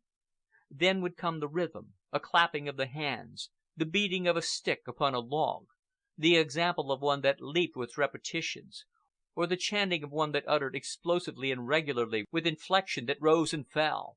A bang, a bang, a bang, a bang. One after another of the self-centered Folk would yield to it, and soon all would be dancing or chatting in chorus. Ha ha, ha ha, ha ha, was one of our favorite choruses, and another was Iwa, Iwa, Iwa ha. And so, with mad antics, leaping, reeling, and overbalancing, we danced and sang in the somber twilight of the primeval world, inducing forgetfulness, achieving unanimity, and working ourselves up into sensuous frenzy. And so it was that our rage against Red Eye was soothed away by art, and we screamed the wild choruses of the hee-hee council until the night warned us of its terrors, and we crept away to our holes in the rocks, calling softly to one another, while the stars came out and darkness settled down. We were only afraid of the dark. We had no germs of religion, no conceptions of an unseen world. We knew only the real world, and the things we feared were the real things, the concrete dangers, the flesh-and-blood animals that preyed. It was they that made us afraid of the dark, for darkness was the time of the hunting animals. It was then that they came out of their lairs and pounced upon one from the dark wherein they lurked invisible. Possibly it was out of this fear of the real denizens of the dark that the fear of the unreal denizens was later to develop and to culminate in a whole and mighty unseen world. As imagination grew, it is likely that the fear of death increased until the Folk that were to come projected this fear into the dark and peopled it with spirits. I think the Fire People had already begun to be afraid of the dark in this fashion, but the reasons we Folk had for breaking up our hee-hee councils and fleeing to our holes were old Saber-Tooth, the lions and the jackals, the wild dogs and the wolves, and all the hungry, meat-eating breeds. End of chapter 14. Chapter 15. Lop Ear got married. It was the second winter after our adventure journey, and it was most unexpected. He gave me no warning. The first I knew was one twilight when I climbed the cliff to our cave. I squeezed into the entrance, and there I stopped. There was no room for me. Lop Ear and his mate were in possession, and she was none other than my sister, the daughter of my stepfather, the Chatterer. I tried to force my way in. There was space only for two, and that space was already occupied. Also, they had me at a disadvantage, and what of the scratching and hair-pulling I received, I was glad to retreat. I slept that night, and for many nights, in the connecting passage of the double cave. From my experience, it seemed reasonably safe. As the two Folk had dodged old Saber-Tooth, and as I had dodged Red Eye, so it seemed to me that I could dodge the hunting animals by going back and forth between the two caves. I had forgotten the wild dogs. They were small enough to go through any passage that I could squeeze through. One night they nosed me out. Had they entered both caves at the same time, they would have got me. As it was, followed by some of them through the passage, I dashed out the mouth of the other cave. Outside were the rest of the wild dogs. They sprang for me as I sprang for the cliff wall and began to climb. One of them, a lean and hungry brute, caught me in mid-leap. His teeth sank into my thigh muscles, and he nearly dragged me back. He held on, but I made no effort to dislodge him, devoting my whole effort to climbing out of reach of the rest of the brutes. Not until I was safe from them did I turn my attention to that live agony on my thigh. And then, a dozen feet above the snapping pack that leaped and scrambled against the wall and fell back, I got the dog by the throat and slowly throttled him. I was a long time doing it. He clawed and ripped my hair and hide with his hind paws, and ever he jerked and lunged with his weight to drag me from the wall. At last his teeth opened and released my torn flesh. I carried his body up the cliff with me and perched out the night in the entrance of my old cave, wherein were Lop Ear and my sister. But first I had to endure a storm of abuse from the aroused horde for being the cause of the disturbance. I had my revenge. From time to time, as the noise of the pack below eased down, I dropped a rock and started it up again. Whereupon, from all around, the abuse of the exasperated Folk began afresh. In the morning I shared the dog with Lop Ear and his wife, and for several days the three of us were neither vegetarians nor fruitarians. Lop Ear's marriage was not a happy one, and the consolation about it is that it did not last very long. Neither he nor I was happy during that period. I was lonely. I suffered the inconvenience of being out of my safe little cave, and somehow I did not make it up with any of the other young males. I suppose my long-continued chumming with Lop Ear had become a habit. I might have married, it is true, and most likely I should have married had it not been for the dearth of females in the horde. This dearth, it is fair to assume, was caused by the exorbitance of Red Eye, and it illustrates the menace he was to the existence of the horde. Then there was the Swift One, whom I had not forgotten. At any rate, during the period of Lop Ear's marriage, I knocked about from pillar to post, in danger every night that I slept, and never comfortable. One of the Folk died, and his widow was taken into the cave of another of the Folk. I took possession of the abandoned cave, but it was wide-mouthed, and after Red Eye nearly trapped me in it one day, I returned to sleeping in the passage of the double cave. During the summer, however, I used to stay away from the caves for weeks, sleeping in a tree shelter I made near the mouth of the slough. I have said that Lop Ear was not happy. My sister was the daughter of the Chatterer, and she made Lop Ear's life miserable for him. In no other cave was there so much squabbling and bickering. If Red Eye was a Bluebeard, Lop Ear was henpecked, and I imagined that Red Eye was too shrewd ever to covet Lop Ear's wife. Fortunately for Lop Ear, she died. An unusual thing happened that summer. Late, almost at the end of it, a second crop of the stringy-rooted carrots sprang up. These unexpected second crop roots were young and juicy and tender, and for some time the carrot patch was the favorite feeding place of the horde. One morning early, several score of us were there making our breakfast. On one side of me was the Hairless One. Beyond him were his father and son, Old Marrowbone and Longlip. On the other side of me were my sister and Lop Ear, she being next to me. There was no warning. On the sudden, both the Hairless One and my sister sprang and screamed. At the same instant, I heard the thud of the arrows that transfixed them. The next instant they were down on the ground, floundering and gasping, and the rest of us were stampeding for the trees. An arrow drove past me and entered the ground, its feathered shaft vibrating and oscillating from the impact of its arrested flight. I remember clearly how I swerved as I ran to go past it, and that I gave it a needlessly wide berth. I must have shied at it as a horse shies at an object it fears. Lop Ear took a smashing fall as he ran beside me. An arrow had driven through the calf of his leg and tripped him. He tried to run, but was tripped and thrown by it a second time. He sat up, crouching, trembling with fear, and called to me pleadingly. I dashed back. He showed me the arrow. I caught hold of it to pull it out, but the consequent hurt made him squeeze my hand and stop me. A flying arrow passed between us.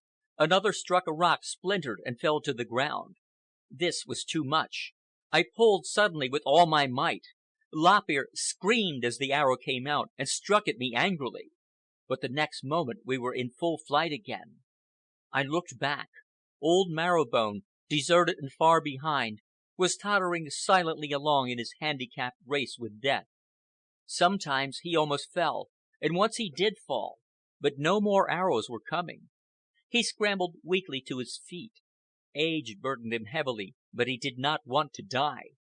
The three firemen, who were now running forward from their forest ambush, could easily have got him, but they did not try.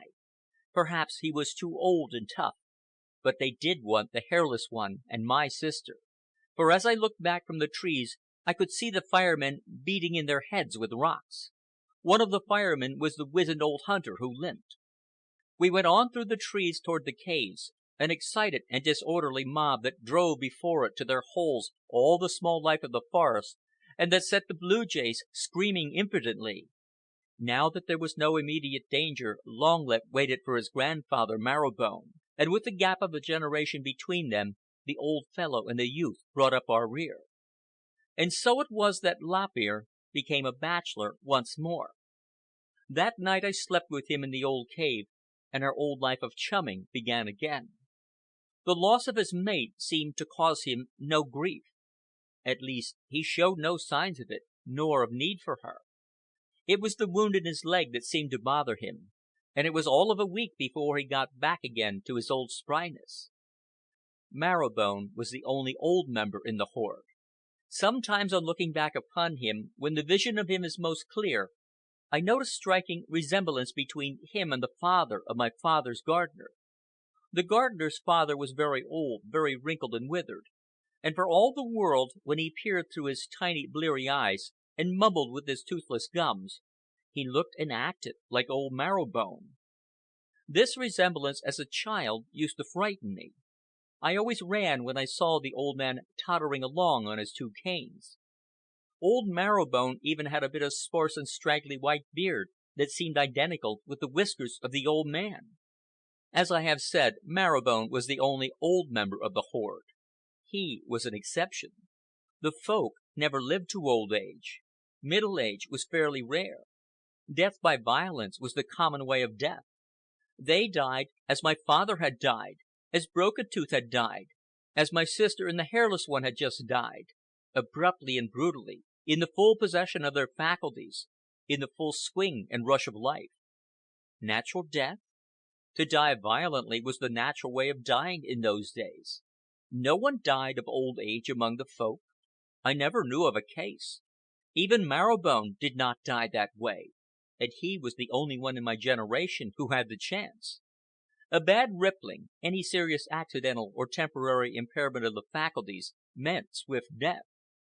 As a rule, these deaths were not witnessed. Members of the horde simply dropped out of sight. They left the caves in the morning, and they never came back. They disappeared into the ravenous maws of the hunting creatures. This inroad of the Fire People on the Carrot Patch was the beginning of the end, though we did not know it. The hunters of the Fire People began to appear more frequently as the time went by. They came in twos and threes, creeping silently through the forest, with their flying arrows able to annihilate distance and bring down prey from the top of the loftiest tree without themselves climbing into it. The bow and arrow was like an enormous extension of their leaping and striking muscles, so that, virtually, they could leap and kill at 100 feet or more. This made them far more terrible than Saber-Tooth himself. And then they were very wise. They had speech that enabled them more effectively to reason, and in addition, they understood cooperation. We Folk came to be very circumspect when we were in the forest. We were more alert and vigilant and timid. No longer were the trees a protection to be relied upon. No longer could we perch on a branch and laugh down at our carnivorous enemies on the ground. The Fire People were carnivorous, with claws and fangs 100 feet long, the most terrible of all the hunting animals that ranged the primeval world. One morning, before the Folk had dispersed to the forest, there was a panic among the water carriers and those who had gone down to the river to drink. The whole horde fled to the caves. It was our habit at such times to flee first and investigate afterward. We waited in the mouths of the caves and watched. After some time, a Fire Man stepped cautiously into the open space. It was a little wizened old hunter. He stood for a long time and watched us, looking our caves and the cliff wall up and down. He descended one of the runways to a drinking place, returning a few minutes later by another runway. Again he stood and watched us carefully for a long time. Then he turned on his heel and limped into the forest, leaving us calling querulously and plaintively to one another from the cave mouths. Chapter 16. I found her in the old neighborhood near the blackberry swamp, where my mother lived and where Lop Ear and I had built our first tree shelter. It was unexpected. As I came under the tree, I heard the familiar soft sound and looked up. There she was, the Swift One, sitting on a limb and swinging her legs back and forth as she looked at me. I stood still for some time. The sight of her had made me very happy. And then an unrest and a pain began to creep in on this happiness. I started to climb the tree after her, and she retreated slowly out the limb. Just as I reached for her, she sprang through the air and landed in the branches of the next tree. From amid the rustling leaves she peeped out at me and made soft sounds. I leaped straight for her, and after an exciting chase the situation was duplicated. For there she was, making soft sounds and peeping out from the leaves of a third tree. It was borne in upon me that somehow it was different now from the old days before Lop Ear and I had gone on our adventure journey. I wanted her, and I knew that I wanted her, and she knew it too. That was why she would not let me come near her. I pursued her from tree to tree, and ever she eluded me, peeping back at me with kindly eyes, making soft sounds, and dancing and leaping and teetering before me, just out of reach. The more she eluded me, the more I wanted to catch her, and the lengthening shadows of the afternoon bore witness to the futility of my effort. As I pursued her, or sometimes rested in an adjoining tree and watched her, I noticed the change in her. She was larger, heavier, more grown up. Her lines were rounder, her muscles fuller, and there was about her that indefinite something of maturity that was new to her, and that incited me on. 3 years she had been gone, 3 years at the very least, and the change in her was marked. I say 3 years. It is as near as I can measure the time. A 4th year may have elapsed, which I have confused with the happenings of the other 3 years. The more I think of it, the more confident I am that it must be 4 years that she went away. Where she went, why she went, and what happened to her during that time, I do not know. There was no way for her to tell me, any more than there was a way for Lop Ear and me to tell the Folk what we had seen when we were away. Like us, the chance is she had gone off on an adventure journey, and by herself. On the other hand, it is possible that Red Eye may have been the cause of her going. It is quite certain that he must have come upon her from time to time, wandering in the woods, and if he had pursued her, there is no question but that it would have been sufficient to drive her away. From subsequent events, I am led to believe that she must have traveled far to the south, across a range of mountains and down the banks of a strange river, away from any of her kind. Many Tree People lived down there, and I think it must have been they who finally drove her back to the horde and to me. My reasons for this I shall explain later. The shadows grew longer, and I pursued more ardently than ever, and still I could not catch her. She made believe that she was trying desperately to escape me, and all the time she managed to keep just beyond reach. I forgot everything, time, the oncoming of night, and my meat-eating enemies. I was insane with love of her, and with anger too, because she would not let me come up with her. It was strange how this anger against her seemed to be part of my desire for her. As I have said, I forgot everything. In racing across an open space, I ran full tilt upon a colony of snakes. They did not deter me. I was mad. They struck at me, but I ducked and dodged and ran on. Then there was a python that ordinarily would have sent me screeching to a tree top. He did run me into a tree, but the Swift One was going out of sight, and I sprang back to the ground and went on.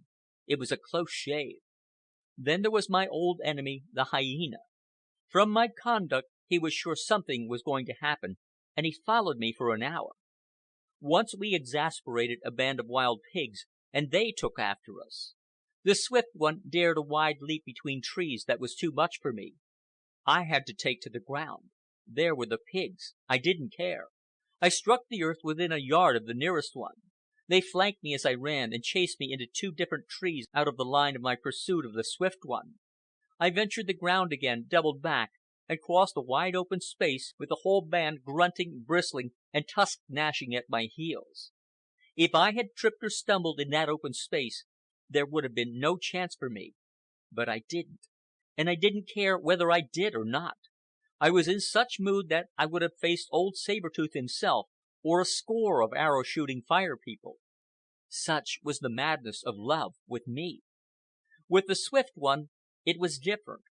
She was very wise. She did not take any real risk, and I remember on looking back across the centuries to that wild love chase, that when the pigs delayed me, she did not run away very fast, but waited rather for me to take up the pursuit again. Also, she directed her retreat before me, going always in the same direction she wanted to go. At last came the dark. She led me around the mosey shoulder of a canyon wall that outjutted among the trees. After that we penetrated a dense mass of underbrush that scraped and ripped me in passing. But she never ruffled a hair. She knew the way. In the midst of the thicket was a large oak. I was very close to her when she climbed it, and in the forks, in the nest shelter I had sought so long and vainly, I caught her. The hyena had taken our trail again, and he now sat down on the ground and made hungry noises. But we did not mind, and we laughed at him when he snarled and went away through the thicket. It was the springtime, and the night noises were many and varied. As was the custom at that time of the year, there was much fighting among the animals. From the nest we could hear the squealing and neighing of wild horses, the trumpeting of elephants, and the roaring of lions. But the moon came out and the air was warmed, and we laughed and were unafraid. I remember next morning that we came upon 2 ruffled cockbirds that fought so ardently that I went right up to them and caught them by their necks. Thus did the Swift One and I get our wedding breakfast. They were delicious. It was easy to catch birds in the spring of the year. There was one night that year when 2 elk fought in the moonlight, while the Swift One and I watched from the trees, and we saw a lion and lioness crawl up to them unheeded and kill them as they fought. There is no telling how long we might have lived in the Swift One's tree shelter. But one day, while we were away, the tree was struck by lightning. Great limbs were riven, and the nest was demolished. I started to rebuild, but the Swift One would have nothing to do with it. As I was to learn, she was greatly afraid of lightning, and I could not persuade her back into the tree. So it came about, our honeymoon over, that we went to the caves to live. As Lop Ear had evicted me from the cave when he got married, I now evicted him, and the Swift One and I settled down in it, while he slept at night in the connecting passage of the double cave. And with our coming to live with the horde came trouble. Red Eye had had I don't know how many wives since the Singing One. She had gone the way of the rest. At present he had a little soft, spiritless thing that whimpered and wept all the time, whether he beat her or not, and her passing was a question of very little time. Before she passed even, Red Eye set his eyes on the Swift One, and when she passed, the persecution of the Swift One began. Well for her that she was the Swift One, that she had that amazing aptitude for swift flight through the trees. She needed all her wisdom and daring in order to keep out of the clutches of Red Eye. I could not help her. He was so powerful a monster that he could have torn me limb from limb. As it was, to my death, I carried an injured shoulder that ached and went lame in rainy weather, and that was a mark of his handiwork. The Swift One was sick at the time I received this injury. It must have been a touch of the malaria from which we sometimes suffered, but whatever it was, it made her dull and heavy. She did not have the accustomed spring to her muscles, and was indeed in poor shape for flight when Red Eye cornered her near the lair of the wild dogs, several miles south from the caves. Usually she would have circled around, beaten him in the straight away, and gained the protection of our small-mouthed cave. But she could not circle him. She was too dull and slow. Each time he headed her off, until she gave over the attempt and devoted her energies wholly to keeping out of his clutches. Had she not been sick, it would have been child's play for her to elude him. But as it was, it required all her caution and cunning. It was to her advantage that she could travel on thinner branches than he, and make wider leaps. Also, she was an unerring judge of distance, and she had an instinct for knowing the strength of twigs, branches, and rotten limbs. It was an interminable chase. Round and back and forth, for long stretches through the forest they dashed. There was great excitement among the other Folk. They set up a wild chattering that was loudest when Red Eye was at a distance, and that hushed when the chase led him near. They were impotent onlookers. The females screeched and gibbered, and the males beat their chests in helpless rage. Big Face was especially angry, and though he hushed his racket when Red Eye drew near, he did not hush it to the extent the others did. As for me, I played no brave part. I know I was anything but a hero. Besides, of what use would it have been for me to encounter Red Eye? He was the mighty monster, the abysmal brute, and there was no hope for me in a conflict of strength. He would have killed me, and the situation would have remained unchanged. He would have caught the Swift One before she could have gained the cave. As it was, I could only look on in helpless fury, and dodge out of the way and cease my raging when he came too near. The hours passed. It was late afternoon, and still the chase went on. Red Eye was bent upon exhausting the Swift One. He deliberately ran her down. After a long time she began to tire, and could no longer maintain her headlong flight. Then it was that she began going far out on the thinnest branches, where he could not follow. Thus she might have got a breathing spell, but Red Eye was fiendish. Unable to follow her, he dislodged her by shaking her off. With all his strength and weight, he would shake the branch back and forth until he snapped her off as one would snap a fly from a whiplash. The first time she saved herself by falling into branches lower down. Another time, though they did not save her from the ground, they broke her fall. Still another time, so fiercely did he snap her from the branch, she was flung clear across a gap into another tree. It was remarkable the way she gripped and saved herself. Only when driven to it did she seek the temporary safety of the thin branches. But she was so tired that she could not otherwise avoid him, and time after time she was compelled to take to the thin branches. Still the chase went on, and still the Folk screeched, beat their chests, and gnashed their teeth. Then came the end. It was almost twilight. Trembling, panting, struggling for breath, the Swift One clung pitiably to a high, thin branch. It was 30 feet to the ground, and nothing intervened. Red Eye swung back and forth on the branch farther down. It became a pendulum, swinging wider and wider with every lunge of his weight.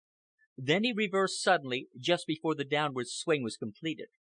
Her grips were torn loose, and screaming, she was hurled toward the ground. But she righted herself in midair and descended feet first. Ordinarily, from such a height, the spring in her legs would have eased the shock of impact with the ground. But she was exhausted. She could not exercise the spring. Her legs gave out under her, having only partly met the shock, and she crashed over on her side. This, as it turned out, did not injure her, but it did knock the breath from her lungs. She lay helpless and struggling for air. Red Eye rushed upon her and seized her. With his gnarly fingers twisted into the hair of her head, he stood up and roared in triumph and defiance at the awed folk that watched from the trees. Then it was that I went mad. Caution was thrown to the winds. Forgotten was the will to live of my flesh. Even as Red Eye roared, from behind I dashed upon him. So unexpected was my charge that I knocked him off his feet. I twined my arms and legs around him and strove to hold him down. This would have been impossible to accomplish had he not held tightly with one hand to the Swift One's hair. Encouraged by my conduct, Big Face became a sudden ally. He charged in, sank his teeth in Red Eye's arm, and ripped and tore at his face. This was the time for the rest of the folk to have joined in. It was a chance to do for Red Eye for all time. But they remained afraid in the trees. It was inevitable that Red Eye should win in the struggle against the two of us. The reason he did not finish us off immediately was that the Swift One clogged his movements. She had regained her breath and was beginning to resist. He would not release his clutch on her hair, and this handicapped him. He got a grip on my arm. It was the beginning of the end for me. He began to draw me toward him into a position where he could sink his teeth into my throat. His mouth was open, and he was grinning. And yet, though he had just begun to exert his strength, in that moment he wrenched my shoulder so that I suffered from it for the remainder of my life. And in that moment something happened. There was no warning. A great body smashed down upon the four of us locked together. We were driven violently apart and rolled over and over, and in the suddenness of surprise we released our holds on one another. At the moment of the shock, Big Face screamed terribly. I did not know what had happened, though I smelled tiger and caught a glimpse of the striped fur as I sprang for a tree. It was old Saber-Tooth. Aroused in his lair by the noise we had made, he had crept upon us unnoticed. The Swift One gained the tree next to mine, and I immediately joined her. I put my arms around her and held her close to me while she whimpered and cried softly. From the ground came a snarling and a crunching of bones. It was Saber-Tooth making his supper off of what had been Big Face. From beyond, with inflamed rims and eyes, Red Eye peered down. Here was a monster mightier than he. The Swift One and I turned and went away quietly through the trees toward the cave, while the folk gathered overhead and showered down abuse in twigs and branches upon their ancient enemy. He lashed his tail and snarled, but went on eating. And in such fashion were we saved. It was a mere accident, the sheerest accident. Else would I have died there in Red Eye's clutch, and there would have been no bridging of time to the tune of 1,000 centuries down to a progeny that reads newspapers and rides on electric cars, aye, and that writes narratives of bygone happenings, even as this is written. End of chapter 16. Chapter 17. It was in the early fall of the following year that it happened. After his failure to get the Swift One, Red Eye had taken another wife. And strange to relate, she was still alive. Stranger still, they had a baby, several months old, Red Eye's first child. His previous wives had never lived long enough to bear him children. The year had gone well for all of us. The weather had been exceptionally mild and food plentiful. I remember especially the turnips of that year. The nut crop was also very heavy, and the wild plums were larger and sweeter than usual. In short, it was a golden year. And then it happened.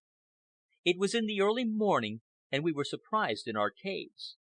In the chill gray light we awoke from sleep, most of us, to encounter death. The Swift One and I were aroused by a pandemonium of screeching and gibbering. Our cave was the highest of all on the cliff, and we crept to the mouth and peered down. The open space was filled with the Fire People. Their cries and yells were added to the clamor, but they had order and plan, while we Folk had none. Each one of us fought and acted for himself, and no one of us knew the extent of the calamity that was befalling us.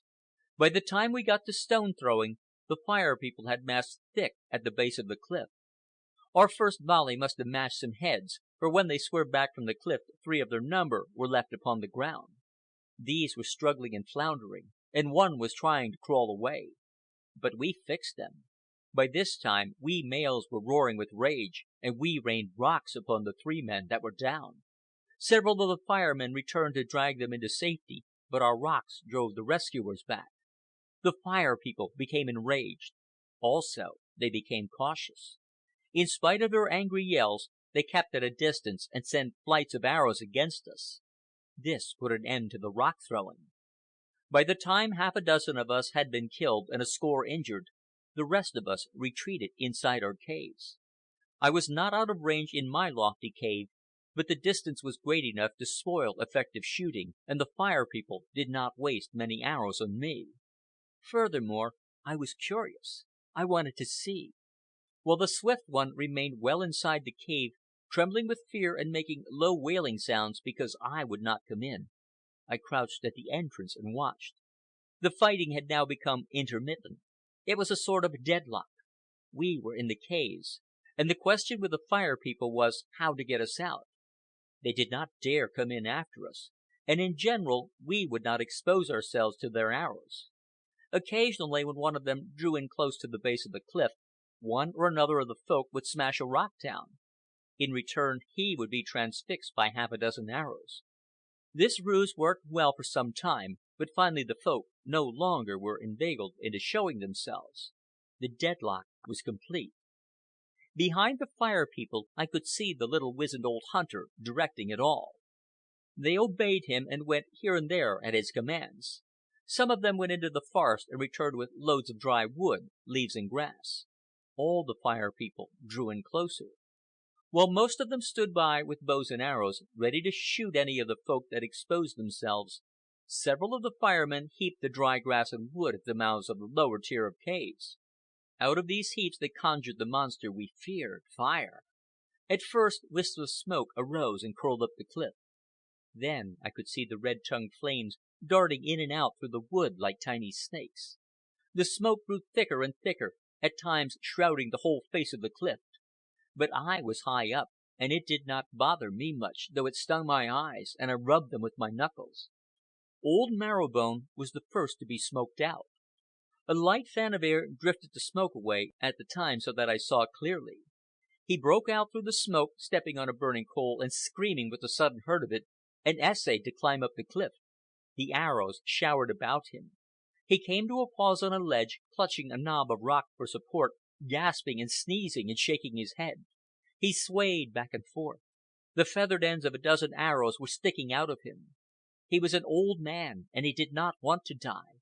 He swayed wider and wider, his knees giving under him, and as he swayed he wailed most plaintively. His hand released its grip, and he lurched outward to the fall. His old bones must have been sadly broken. He groaned and strove feebly to rise, but a fireman rushed in upon him and brained him with a club. And as it happened with Marrow Bone, so it happened with many of the Folk. Unable to endure the smoke suffocation, they rushed out to fall beneath the arrows. Some of the women and children remained in the caves to strangle to death, but the majority met death outside. When the firemen had in this fashion cleared the first tier of caves, they began making arrangements to duplicate the operation on the second tier of caves. It was while they were climbing up with their grass and wood that Red Eye, followed by his wife, with the baby holding to her tightly, made a successful flight up the cliff. The firemen must have concluded that in the interval between the smoking out operations we would remain in our caves, so that they were unprepared, and their arrows did not begin to fly till Red Eye and his wife were well up the wall. When he reached the top, he turned about and glared down at them, roaring and beating his chest. They arched their arrows at him, and though he was untouched, he fled on. I watched a third tier smoked out, and a fourth. A few of the Folk escaped up the cliff, but most of them were shot off the face of it as they strove to climb. I remember Long Lip. He got as far as my ledge, crying piteously, an arrow clear through his chest, the feathered shaft sticking out behind, the bone head sticking out before, shot through the back as he climbed. He sank down on my ledge, bleeding profusely at the mouth. It was about this time that the upper tiers seemed to empty themselves spontaneously. Nearly all the Folk not yet smoked out stampeded up the cliff at the same time. This was the saving of many. The Fire People could not shoot arrows fast enough. They filled the air with arrows, and scores of the stricken Folk came tumbling down. But still there were a few who reached the top and got away. The impulse of flight was now stronger in me than curiosity. The arrows had ceased flying. The last of the Folk seemed gone, though there may have been a few still hiding in the upper caves. The Swift One and I started to make a scramble for the cliff top. At sight of us, a great cry went up from the Fire People. This was not caused by me, but by the Swift One. They were chattering excitedly and pointing her out to one another. They did not try to shoot her. Not an arrow was discharged. They began calling softly and coaxingly. I stopped and looked down. She was afraid and whimpered and urged me on. So we went up over the top and plunged into the trees.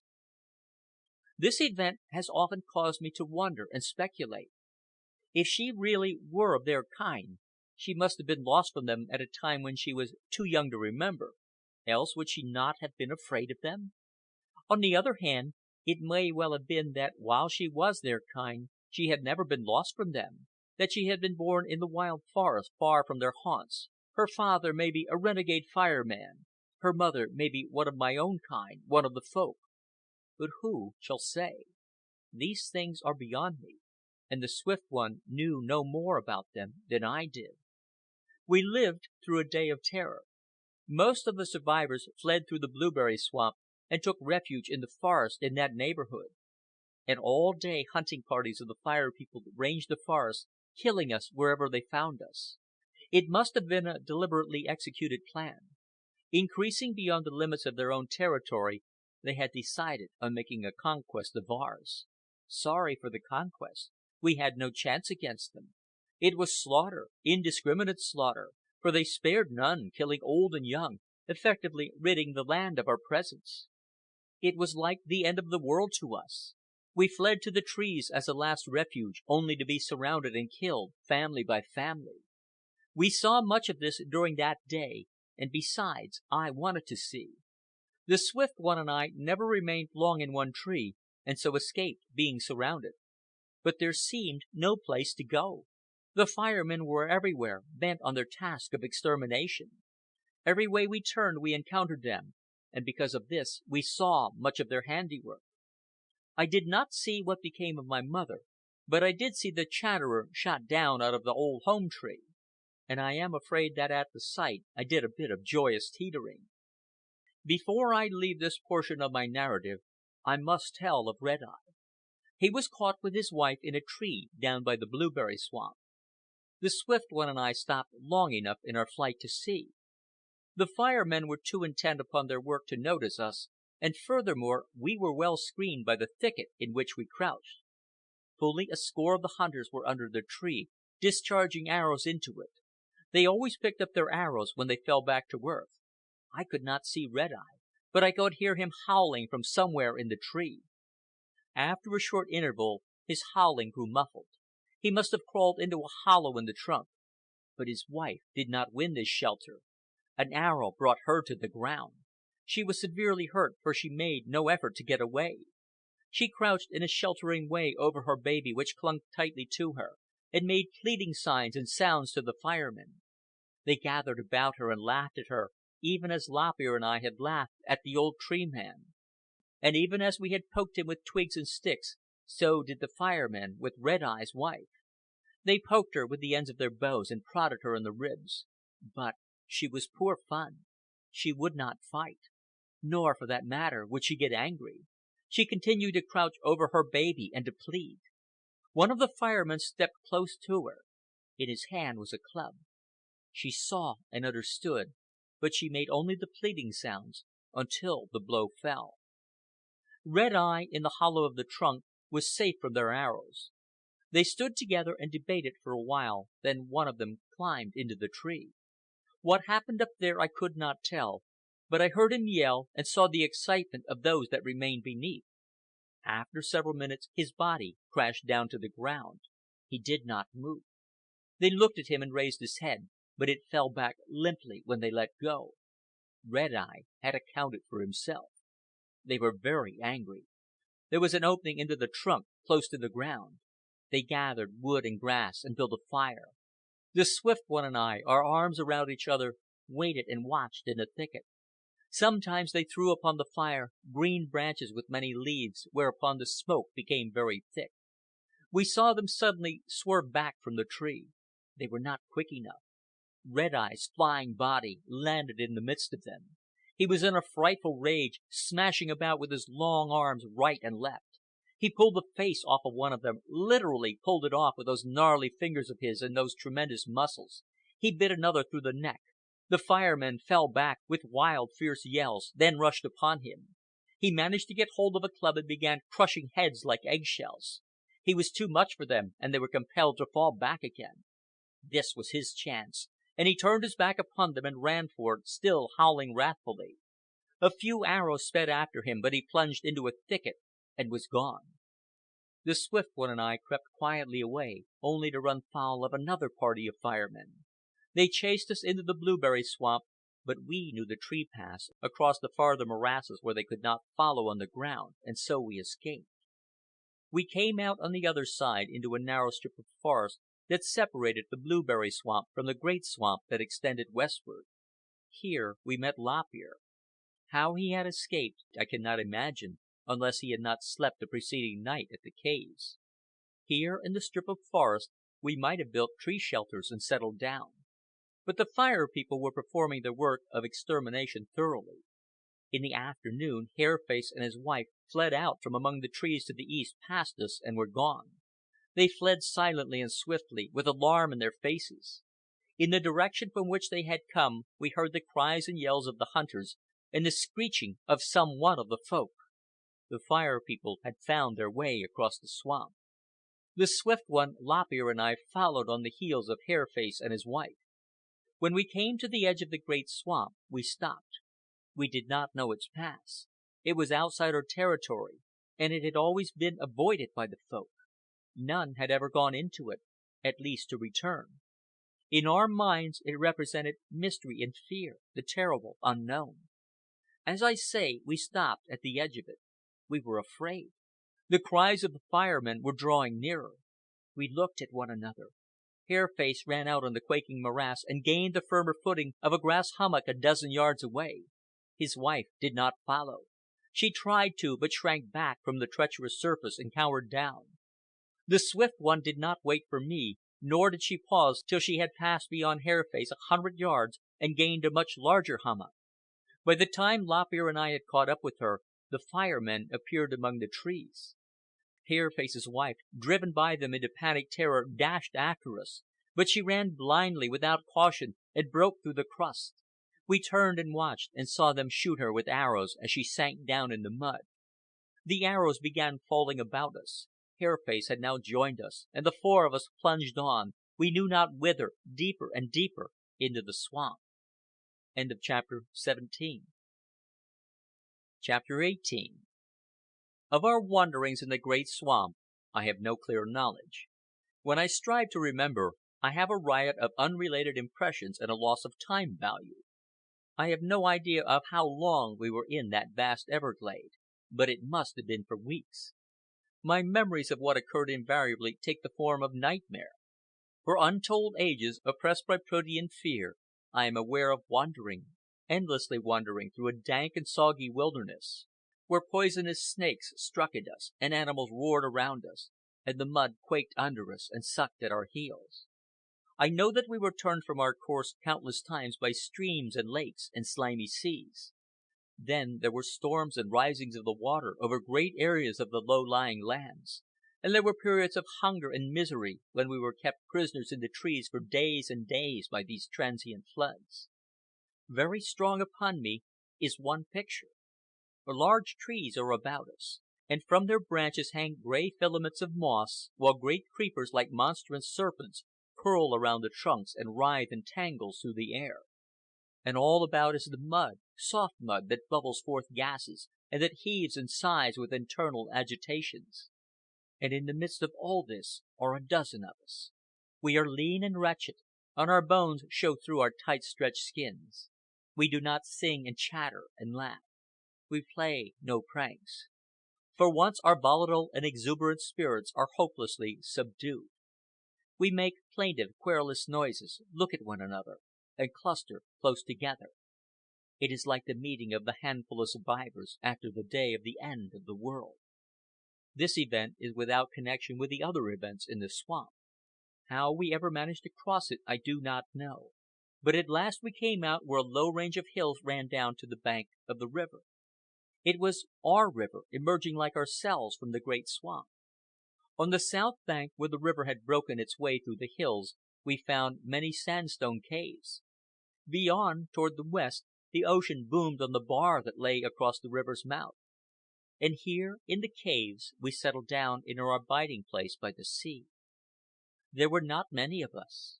From time to time, as the days went by, more of the Folk appeared. They dragged themselves from the swamp singly and in twos and threes, more dead than alive, mere perambulating skeletons, until at last there were 30 of us. Then no more came from the swamp, and Red Eye was not among us. It was noticeable that no children had survived the frightful journey. I shall not tell in detail of the years we lived by the sea. It was not a happy abiding place.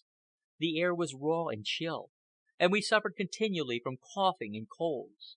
We could not survive in such an environment. True, we had children, but they had little hold on life and died early, while we died faster than new ones were born. Our number steadily diminished. Then the radical change in our diet was not good for us. We got few vegetables and fruits, and became fish-eaters. There were mussels and abalones and clams and rock oysters, and great ocean crabs that were thrown upon the beach in stormy weather. Also, we found several kinds of seaweed that were good to eat. But the change in diet caused us stomach troubles, and none of us ever waxed fat. We were all lean and dyspeptic-looking. It was in getting the big abalones that Lop Ear was lost. One of them closed upon his fingers at low tide, and then the flood tide came in and drowned him. We found his body the next day, and it was a lesson to us. Not another one of us was ever caught in the closing shell of an abalone. The Swift One and I managed to bring up one child, a boy. At least, we managed to bring him along for several years. But I am quite confident he could never have survived that terrible climate.